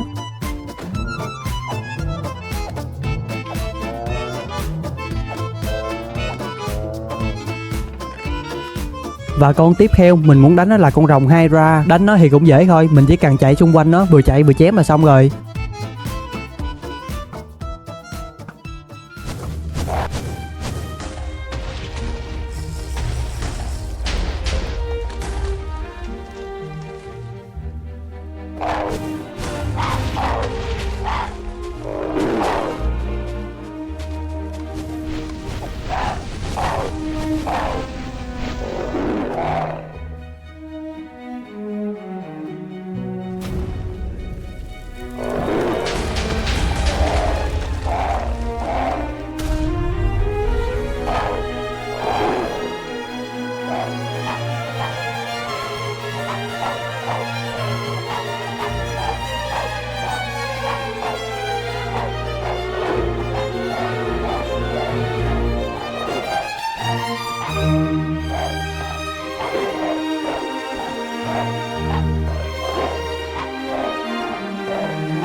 Trời ơi, đánh một lần có 2 máu rồi, lâu muốn chết luôn. Cái này mà mình đánh xanh chính với nó không biết bao giờ mới xong luôn á.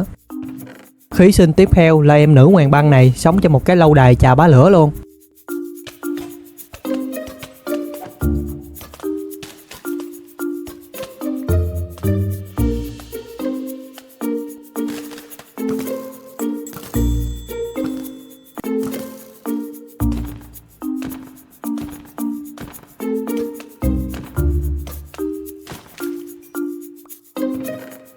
Con boss tiếp theo là mình phải sử dụng một cái đầu đặt lên cái bệ này thì nó mới mở ra cho mình một cái lỗ. Mở xong rồi thì mình lấy lại cái đầu luôn. Đi vòng vòng ở dưới đây thì mình thấy một căn phòng có quá trời ngôi mộ. Mình có đào ra và đi vào xem thử thì trong đây là một căn phòng của con boss.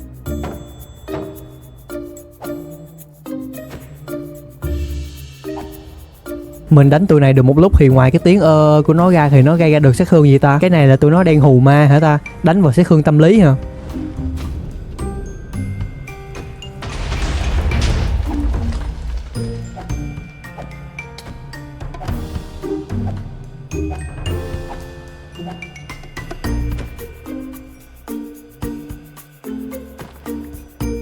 Chúng ta chỉ còn lại con boss cuối cùng thôi. Và đây cũng là tòa tháp của nó luôn nè.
Cuối cùng cũng đã đánh xong được con gát này rồi. Trời ơi, nó dài như đĩa luôn á. Nhiệm vụ tiếp theo mình cần làm là tìm kiếm cây đèn này. Muốn tìm được cây đèn thì trước tiên mình cần phải tìm được ngôi nhà ở trên mây. Nhìn ở xa cứ tưởng nó nhỏ nhưng mà lại gần thì nó chà bá luôn. Xong rồi thì mình cần phải đánh bại chính mình để lấy cây cuốc trên tay của mình, và từ cây cuốc trên tay của mình đó thì mình có thể đào thẳng xuống đất được. Ở dưới đất đó nó sẽ chôn cây đèn ở dưới đó. Ở trên đây nó cũng có rất là nhiều mình phải tự đánh mình thấy đau đớn quá. Các bạn nhìn cây kiếm nè, nó dài gấp 10 lần mình luôn. Đây, cái thứ mà mình cần lấy đây.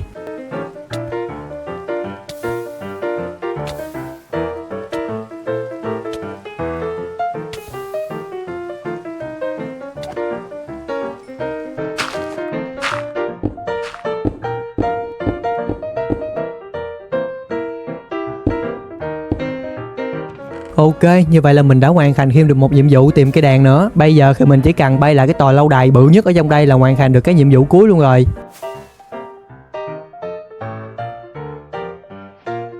Trời ơi, sau bao nhiêu ngày cực khổ thì cuối cùng chúng ta cũng đã hoàn thành hết nhiệm vụ ở bên đây rồi. Thế giới tiếp theo mà chúng ta cần qua là làm y chang một cánh cổng địa ngục vậy đó, nhưng mà nó khay bằng đá phát sáng thôi. Ở đây có bạn nào coi YouTube mà bị lừa làm cánh cổng này ở thế giới thường chưa? Bây giờ chúng ta chỉ cần đổ một xô nước vào đây là sẽ kích hoạt được cánh cổng. Ok, bây giờ thì xuất phát đi qua thế giới này thôi. Qua bên đây bay được một lúc thì mình có thấy được một cái hầm ngục bạc. Bay vào trong đây khi mình cũng thấy có mấy cái rương, mình lút được mấy cái viên gì đó mình cũng không rõ nữa. Thôi kệ đi, cứ lấy hết đi, về sau mình sẽ nghiên cứu lại. Tiếp tục đi vào bên trong thì cái tụi Valkyrie này nó xuất hiện. Lúc đầu mình tưởng tụi này yếu lắm, mình bay vào chém solo với 2 thằng luôn. Nhưng mà ai ngờ tụi này chém cái nào là khốn cái đó. Trời ơi, nó chém mình có mấy cái rồi mà mình muốn chết luôn rồi đó. Chẳng lẽ cái bộ giáp của mình nó không có tác dụng ở trong hầm ngục này hả ta? Bây giờ mình chém không lại tụi nó khi mình chạy, hồi máu xong rồi thì mình quay lại chém với tụi nó tiếp, chém không lại nữa khi mình chạy nữa. Chơi hơi dơ xíu nhưng mà hiệu quả là được nha. Sau nhiều lần đánh với tụi nó thì mình cũng đã có kinh nghiệm rồi. Mình chỉ cần chém cho tụi này bật lùi ra sau, không cho tụi nó có cơ hội áp sát mình là được. Nhưng mà nói thì dễ hơn làm, vẫn bị tụi nó chém trúng 2-3 cái như thường, khốn vãi cái chưởng luôn á.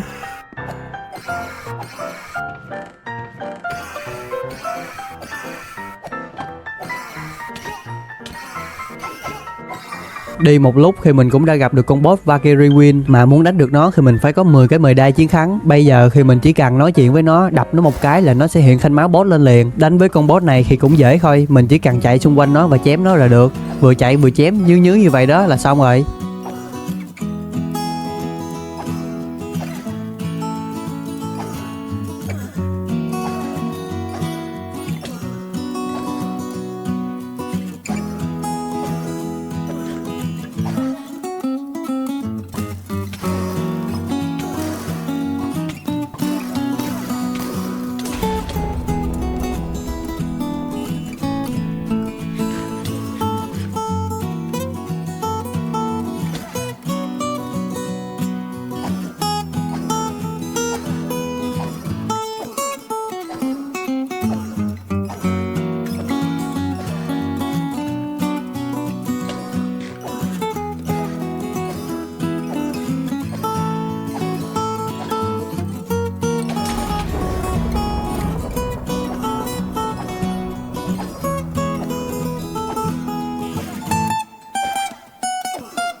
Đánh nó xong thì nó gớt ra cho mình một cái chìa khóa bạc. Mình có thể sử dụng chìa khóa để mở cái rương kho báu được cất ở trong căn phòng này. Trong đây nó cũng cho mình rất là nhiều đồ ngon luôn nha. Mấy món đồ này mình không thể chế tạo được đâu, mình chỉ có đi đánh boss mới nhận được thôi. Như vậy là mình đã hoàn thành nhiệm vụ đánh bại con boss đầu tiên ở trong cái thế giới này. Mình cũng có đi tìm những con boss khác nhưng mà lại gặp được cái công trình của con boss này nữa. Mình đi vào tặng thêm một trận nữa để lấy chìa khóa của nó và mở gương kho báu của nó ra. Đi được một lúc thì mình có gặp được một cái công trình gì đó, có con cá voi nó bay ở trên đây bự lắm. Nhưng mà trước khi đánh nó mình phải đi loot hết đồ của nó cái đã.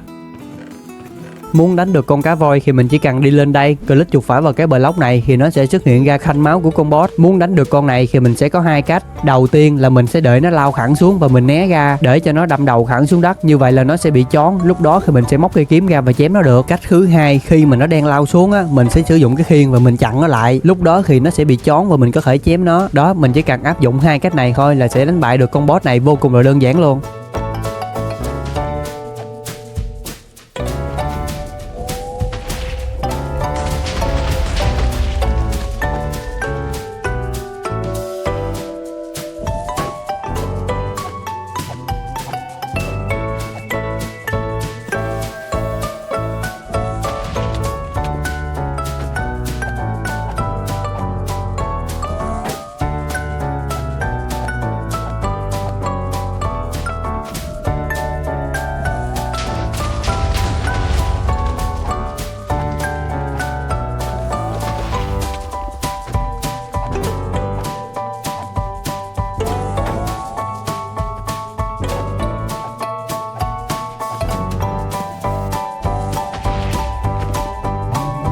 Đánh nó xong thì nó sẽ rớt ra cho mình một cái chìa khóa Platinum, nhưng mà mình không có hoàn thành được một cái nhiệm vụ nào hết. Như vậy là con này nó không nằm trong danh sách nhiệm vụ rồi. Cầm chìa khóa của nó xuống dưới đây và mở cái rương ra, mình có mở ra được 2 cái viên đá màu đỏ này. Khi mà mình sử dụng nó thì nó sẽ tăng lên cho mình 1 tim máu. Cái rương này rất là ngon luôn ấy chứ. Mình cũng đi ngang công trình của con Valkyrie Queen này và vào đập nó một lần nữa. Trong lúc đang bay đi tìm mấy con boss tiếp theo thì mình vô tình đi vào cái hầm ngục đồng luôn. Còn mấy con quái trong đây thì nó cũng yếu xìu à, nó không có mạnh bằng cái hầm ngục bạc khi nãy. Lúc nãy mình có lượm được một cây kiếm sét nè, chém cái nào là trời đánh cái đó. Cái cây kiếm này tuy sát thương nó không có cao nhưng mà nó được cái là ồn, chém cái nào là điếc đầu cái đó, ồn vãi chưởng. Đi xung quanh đây thì cũng không có gì để loot hết, nên mình đi tìm phòng boss và đánh nó luôn. Con boss này thì mình không thể dùng kiếm để chém nó được, mình chỉ có thể dùng búa thôi. Hên mà mình có đem theo cây búa siêu cấp VIP Pro của mình đó, chứ mà đánh nó bằng cây cuốc chim thì không biết tới khi nào mà nó mới chết luôn á.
Đánh nó xong thì nó có rớt ra cho mình một cái chìa khóa đồng. Cái đáng giá nhất trong cái rương này thì chỉ có cái bùa ma cà rồng này thôi. Cái tác dụng của nó là sau khi mặc 1 ngày trên thế giới thì sẽ có khả năng hấp thụ sát thương gây ra. Còn cái dòng cuối của nó là gây ra nhiều thiệt hại hơn vào ban ngày. Mà cái gây ra nhiều thiệt hại hơn này là gây ra nhiều thiệt hại hơn cho địch hay là gây ra nhiều thiệt hại lên chính mình. Có bạn nào biết công dụng chính xác của nó không? Các bạn comment ở dưới cho mình biết với nha. Bay đi tìm con boss cuối cùng thì mình thấy chỗ của con cá voi nữa nè. Lên đây đánh nó là mình chủ yếu lấy thêm mấy cái viên ngọc để tăng máu thôi. Nhưng mà đánh nó xong không biết mở có ra không nữa đây.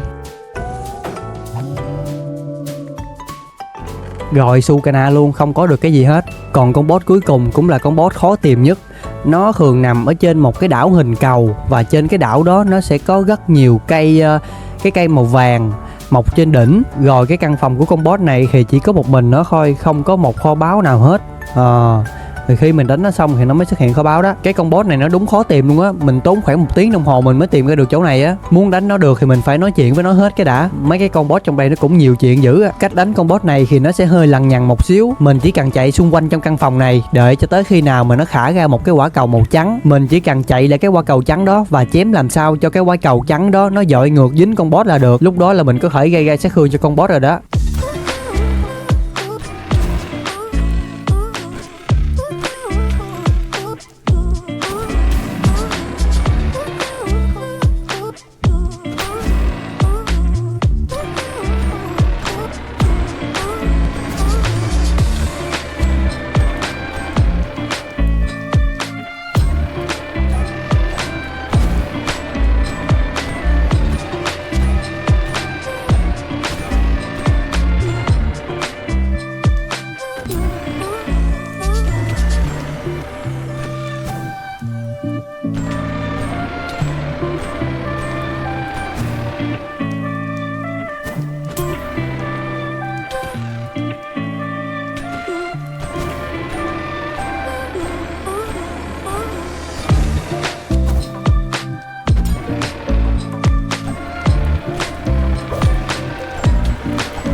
Xong rồi, sau 30 phút, trời ơi. Trong cái rương của nó thì nó cho mình 2 cây kiếm có dòng hút máu và có thêm được một chiếc nhẫn có dòng là đóng băng lava với nước. Nghe có đỉnh không? Đóng băng cả lava và nước luôn. Ok, như vậy là mình đã đánh được hết tất cả những con boss trong thế giới này rồi. Bây giờ chúng ta chỉ còn nhiệm vụ liên quan tới Warden nữa là xong rồi. Đây là một đống đồ mà mình loot được nè, full luôn cái ba lô này right. Nhờ có cái nhà kho lưu trữ này nên mình gặp cái gì là mình loot sạch cái đó luôn. Dọn dẹp xong hết rồi thì mình có đem cái đầu của con người đá khi nãy mà mình đội lên thử. Các bạn không có thấy mình là mình đang mặc cái áo tròn tàng hình á. Đây, các bạn thấy ngầu chưa? Nhìn cái đầu này nó hợp với cái outfit của mình chứ bộ. Đi lên lại cái máy phăm quái của mình, ép cho cái găng tay mới lượm thêm 2 dòng chậm hỏng và sửa chữa. Cái găng tay này thì nó sẽ cộng nhiều tấn công hơn cái găng tay này right của mình. À mà lúc nãy mình nói khiếu, mình còn phải đánh thêm 2 con boss ở bên The End nữa. Con boss tiếp theo bên The End mình muốn đánh là con sâu không gian. Mà muốn chiêu hồi được con boss đó thì trước tiên mình cần phải có cái vòi của con muỗi cái đã. Cái vòi của nó thì mình chỉ cần đi qua địa ngục và đập mấy con muỗi này là có rồi. Xong rồi mình đem cái vòi này kết hợp với con ấu trùng là nó sẽ ra được con ấu trùng muỗi đỏ. Tiếp theo mình cần phải đi qua The End lấy cho mình một cái vỏ capsid và nhét con ấu trùng muỗi đỏ đó vào. Bây giờ mình chỉ cần đứng đây và đợi nó sẽ rớt ra cho mình một cái con sâu bí ẩn. Rồi việc cuối cùng mình sẽ đem con sâu này vứt xuống The Void. Mình chỉ cần đứng đây đợi một xíu nữa là nó sẽ xuất hiện cái con sâu không gian.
Đánh nó xong thì nó sẽ rớt ra cho mình một con mắt sâu không gian. Từ con mắt đó mình có thể đem nó chế tạo ra được con dao khắc không gian. Cái con dao này về sau nó sẽ giúp ích cho việc di chuyển của mình rất là nhiều luôn. Muốn sử dụng con dao này thì mình phải giữ chuột phải để cho nó đào ra một cái cổng không gian. Và cánh cổng này nó sẽ liên kết với cái điểm hồi sinh của mình. Đó, ví dụ như mình có lỡ đi đâu xa thì mình sẽ sử dụng cái con dao khắc không gian này đào cho mình một cái cổng không gian và đi về nhà liền luôn. Đó, các bạn thấy chưa? Mướt mượt mượt luôn, có thể đi qua đi lại luôn nha. Việc tiếp theo là mình phải đi đào thật là nhiều cát để chế tạo cho mình thật là nhiều TNT. Tại con boss tiếp theo mình cần đánh phải dùng TNT mới có thể đánh bại nó được. Qua lại địa ngục thì mình lại gặp lại cái chỗ mà có đồ siêu ngon luôn nè. Trong đây chủ yếu là mình sẽ đi tìm thêm đầu Wither và lấy hết những thứ mình cần lấy.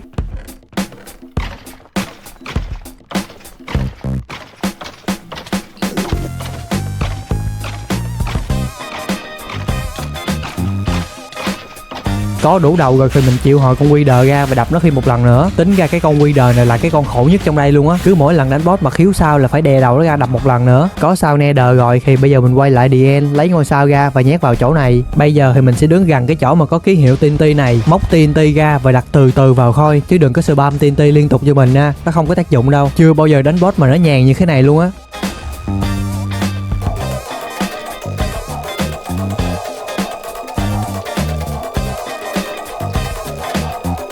Cho nổ tung cái lớp vỏ của nó xong thì nó sẽ lộ ra cái bộ mặt thật của nó. Mình chỉ cần móc cái kiếm ra và chém nó, như vậy là đã hoàn thành nhiệm vụ rồi. Như thế này mới chính thức là hoàn thành hết nhiệm vụ bên The End đây. Còn có nhiệm vụ con mắt đen xay mà nó chưa hoàn thành trên kia là đánh bại con sâu không gian á. Mình cũng không hiểu vì sao mà mình đánh bại nó rồi mà nó không hoàn thành nhiệm vụ cho mình luôn. Rồi tiếp theo chúng ta đi gặp anh Warden thôi. Cái chỗ Warden này thì lúc trước mình thấy mà mình đánh dấu lại rồi. Ngay chỗ này đây, mình chỉ cần đào thẳng xuống là gặp nó luôn.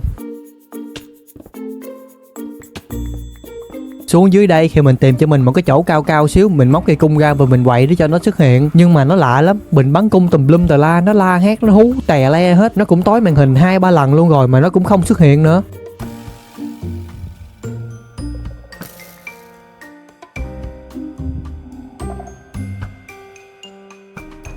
Do chờ anh quá đần quá lâu và anh cũng quá đần nên mình quyết định đi xuống dưới phá luôn. Ở dưới đây mình nhảy mình chạy cỡ này mà nó không ra nữa đi. Nhưng mà thấy nó vừa ra thì mình bay té khói, bay tùm lum tà la hết, bay đụng đầu, bay mất phương hướng, bay không biết điểm dừng. Các bạn nghĩ mình sợ con quá đần nữa đúng không? Nhưng mà không sợ nha, mình đứng trên cao mình bắn nó luôn nè.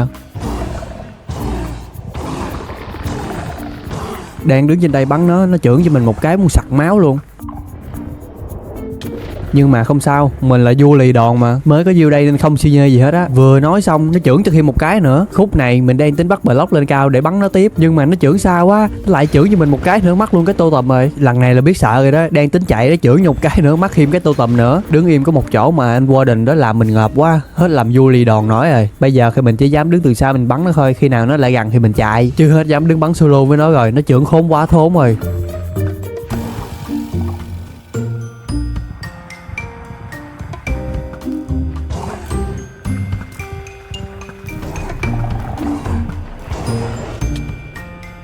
Sau khi nhiều lần bị dí như vậy rồi nên mình quyết định set up cho mình một cái chỗ trên cao. Bây giờ mình đứng tuốt ở trên cao luôn rồi nè, nó hết chưởng mình được rồi đó.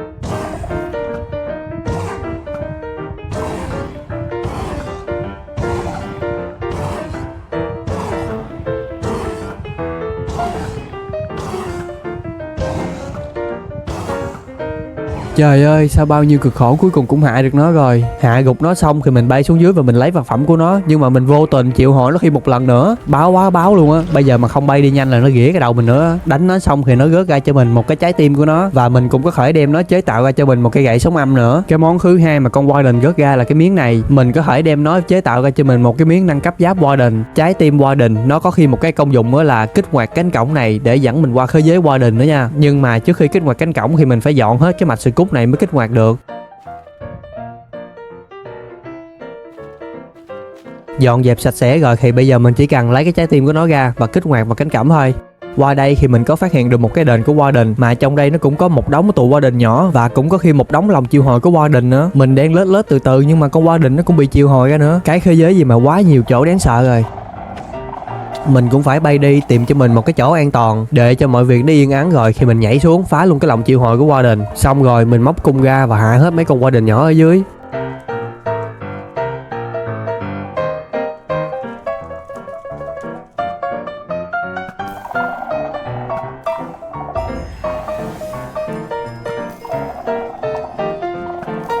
Hạ tụi nó xong mình tưởng an toàn rồi nên mình móc cái cuốc ra và đi đào mấy cái bình này. Đập mấy cái bình này nó sẽ có tỷ lệ triệu hồi ra con boss stalker cho mình đánh á. Đang đi đập bình thì con Warden đâu ra nó chưởng cho mình một cái muốn sản hồn với nó luôn.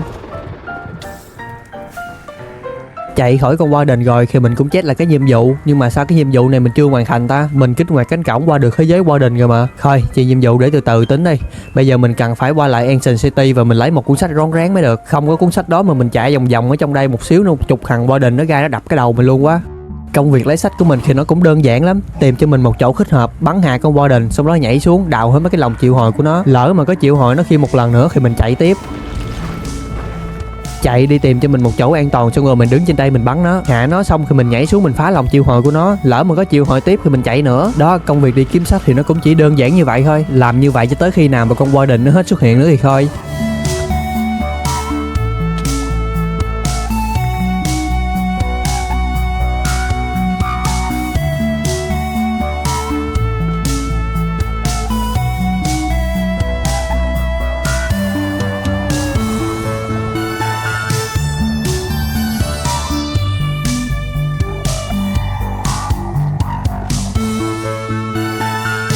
Lút được 3-4 cái rương thì mình bay lên trên và kiểm tra lại. Nhưng mà không ngờ mình nhận được luôn cuốn sách rón rén 3 rồi. Lúc đi lút đồ mình cũng không quan tâm đó là sách gì nữa, cứ thấy là quơ đại hết à. Rồi bây giờ mình sẽ sử dụng cái dao khắc không gian để đào một cái lỗ đi về nhà và ép cuốn sách rón rén 3 vào đôi giày của mình thôi.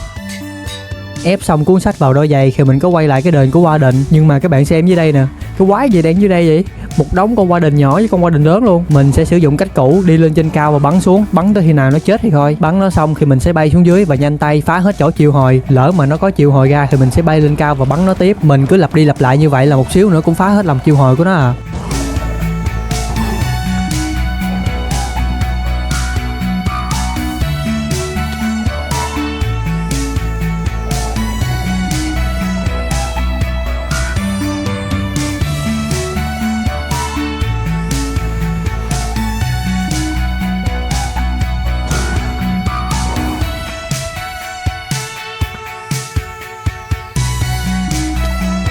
Đó, như vậy là nó hết triệu hồi được rồi đó. Bây giờ mình sẽ dọn hết mấy cái cảm biến scoop này đi.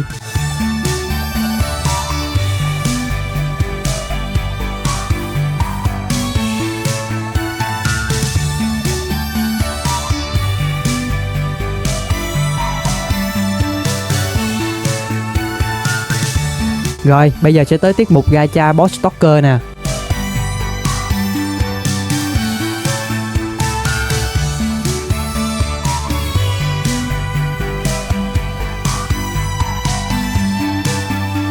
Trời, mình đào hết một đống bình ở trong cái đền này luôn mà nó không ra con nào luôn á. Xui gì mà nó xui dữ. Đào cái đền đó không ra boss thì mình tạm đi về nhà chế tạo ra cho mình một cái mũ Warden. Cái mũ này nó cũng nằm trong phần nhiệm vụ á. Sẵn ở đây mình có đủ nguyên liệu nên mình chế tạo nó luôn. Đây để mình đội cái mũ này vô cho các bạn xem có ngầu không ha. Đấy, nhìn quá hợp với cái đầu luôn. Ơi, vậy tính ra là cái đầu này đội với cái mũ nào nó cũng hợp luôn á. Đây, xong nhiệm vụ chế tạo nón rồi đây. Xong rồi mình quay lại thế giới Warden thì mình thấy cái nhiệm vụ này nó hoàn thành luôn rồi. Như vậy là mình phải hoàn thành từng cái nhiệm vụ nữa à. Mình có đào thêm mấy trăm block nữa thì phát hiện ra cái đền Warden nó nằm ở dưới đây. Với kinh nghiệm chinh chiến qua một cái đền Warden rồi thì với cái đền này thì đối với mình nó cũng không khó khăn là mấy nữa.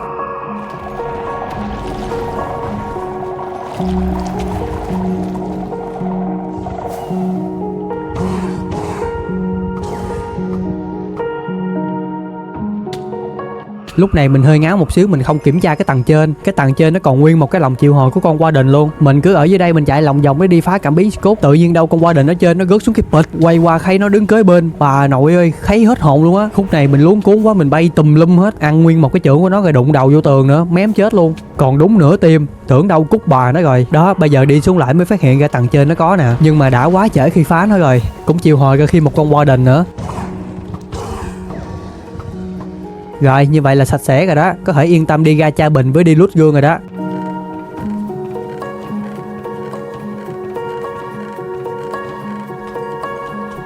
Nhưng mà cái lần đập bình này hơn nha. Mình đập mấy cái là ra rồi. Bây giờ trừ con Warden ra thì mấy con này cũng như là lớp 1, lớp 2 thôi. Mình không có sợ nào đó.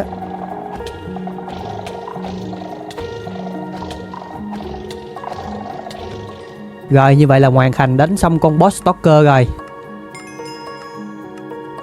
Còn cái nhiệm vụ cuối cùng là đánh bại cái con gì đó mình cũng không biết nữa. Mình mò lâu lắm rồi nhưng mà vẫn không ra. Sẵn ở trong đây còn mấy cái bình chưa đập nên mình đập hết thì nó lại xuất hiện cái con stalker nữa. Mình cứ tưởng là con này nó hiếm ra lắm chứ. Sao mà cứ mình đập cái nào mà nó ra cái đó rồi. Ngay chỗ này mình mới sợ nè. Đang quay clip 3 giờ sáng. Tự nhiên mình nghe con gì đó nó cười rồi nó la lên nữa. Bà mẹ nó làm giật cái mình luôn. Đánh xong con stalker đó thì mình cũng đi về nhà, sử dụng trái tim Warden để chế tạo ra cho mình một cái cây sóng âm. Còn cái skill của cây gậy này thì nó y chang skill của Warden vậy đó. Mình cũng không có đem nó ra test thử với quái nên mình cũng không biết nó mạnh hay không nữa. Con boss tiếp theo mình cần đánh là con boss Leviathan. Muốn tìm được công trình của nó thì mình phải chế tạo ra một con mắt như thế này. Và cái nguyên liệu mà quan trọng nhất để triệu hồi ra con boss là cái trái tim biển cả này đây. Bạn nào mà coi 100 ngày trước rồi thì chắc các bạn cũng biết cái trái tim này mình lụm được ở trên cái máy phân quái của mình á. Nguyên liệu mình còn thiếu để chế tạo là cái cục màu đỏ này với cây kiếm. Hai nguyên liệu này thì mình có thể kiếm ở trong chỗ của con boss luôn. Như bao cách cũ, vứt con mắt ra, xác định phương hướng xong rồi đi tìm chỗ của con boss. Trong lúc đi tìm con boss thì mình cứ đi ngang qua một cái mansion nên mình ghé vào đây và lấy một ít totem nữa. Yeah, tới công trình của nó rồi đây. Mình phải bay một đoạn cũng khá là xa đó. Đi vào trong thì mình gặp cái con màu đỏ này. Đúng luôn cái nguyên liệu mà mình còn thiếu.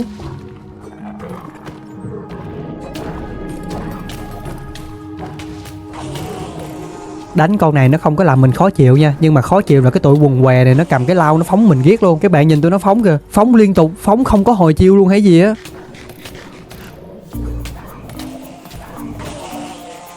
Nguyên liệu cuối cùng là cái kiếm đây rồi. Mình đứng mình chém nó mà nó không chém lại mình luôn. Nó chấp nhận số phận rồi đó. Có đủ nguyên liệu rồi thì chế tạo ra trái tim, bơi xuống dưới và triệu hồi ra con boss thôi.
Đánh nó xong thì nó có rớt ra cho mình một cái vũ khí của nó và một cái trứng. Con boss này nó là con boss mạnh thứ hai ở trong cái mod Bắc này á, nhưng mà với lượng đồ bây giờ của mình thì mạnh thứ hai hay mạnh thứ nhất gì nó cũng y như nhau hết thôi. Vũ khí của nó khi mình sử dụng để tấn công thì nó bay ra mấy cái tua vậy nè, nhìn nó ngầu điên luôn á.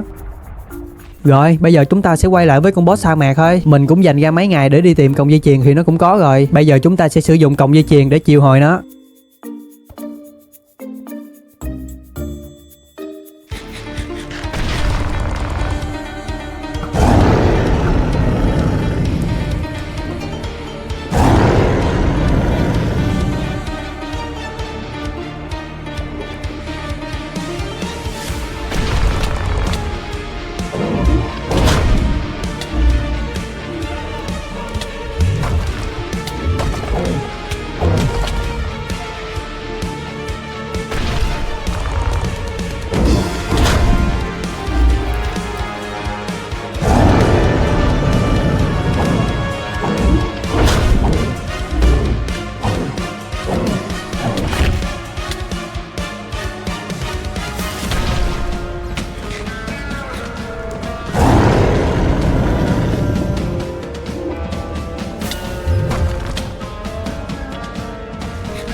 Đây, cái nguyên liệu mà mình đang cần đây, Sandstorm để nâng cấp cây cung. Nguyên liệu đầy đủ rồi thì bây giờ chúng ta nâng cấp cây cung lên thôi.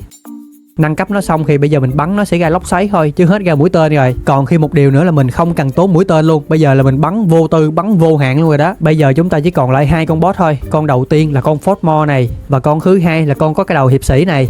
Nhưng mà có cái buồn là mình bay đi tìm nó quá trời luôn nhưng mà nó không có nha. Mình cũng đi về nhà chế tạo ra cho mình một cái la bàn thiên nhiên để tìm một cái biome tuyết khác. Mình cũng bay khoảng 6.000 block để tới cái biome đó nhưng mà nó cũng không có luôn.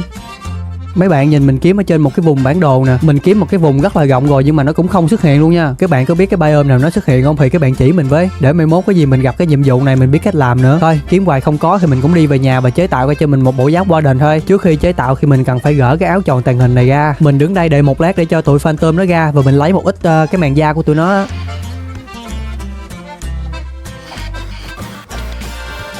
Lấy màn da xong rồi mình xuống lại cái hầm thì mình thấy cái quả trứng Leviathan của mình nó nở rồi nè. Các bạn nhìn xem nè, baby Leviathan xấu dã man.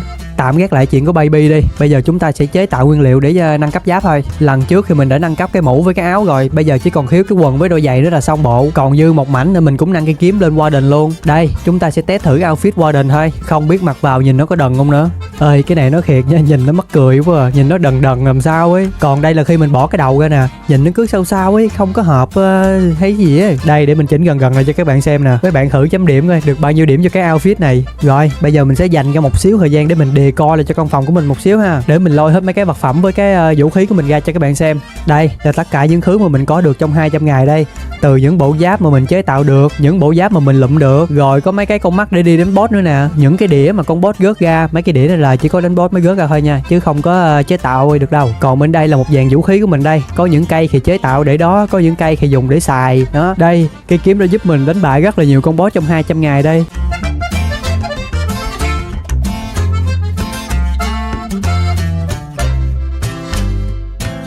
Đó là những thứ mà mình kiếm được trong 200 ngày đó. Và cái cuối cùng, bộ giáp này đã không biết chịu bao nhiêu sát thương rồi. Bây giờ đã tới lúc cho nó về hưu rồi đây. Và ok, như vậy là chúng ta đã hoàn thành được 200 ngày trong Better Minecraft siêu khó. Chúng ta cũng đã hoàn thành được khoảng 80 cho đến 90% nhiệm vụ rồi. Có những cái nhiệm vụ mà mình chưa hoàn thành được, hoặc là có những cái con boss mà mình chưa kiếm ra được, thì các bạn có thể góp ý ở dưới cho mình biết với nha. Và cuối cùng, nếu các bạn thấy video này hay thì các bạn hãy để lại cho mình một like và một subscribe để tạo thêm động lực cho mình ra những video 100 ngày chất lượng hơn nữa. Còn bây giờ thì bye bye các bạn, hẹn các bạn ở 100 ngày boss Bắc tiếp theo.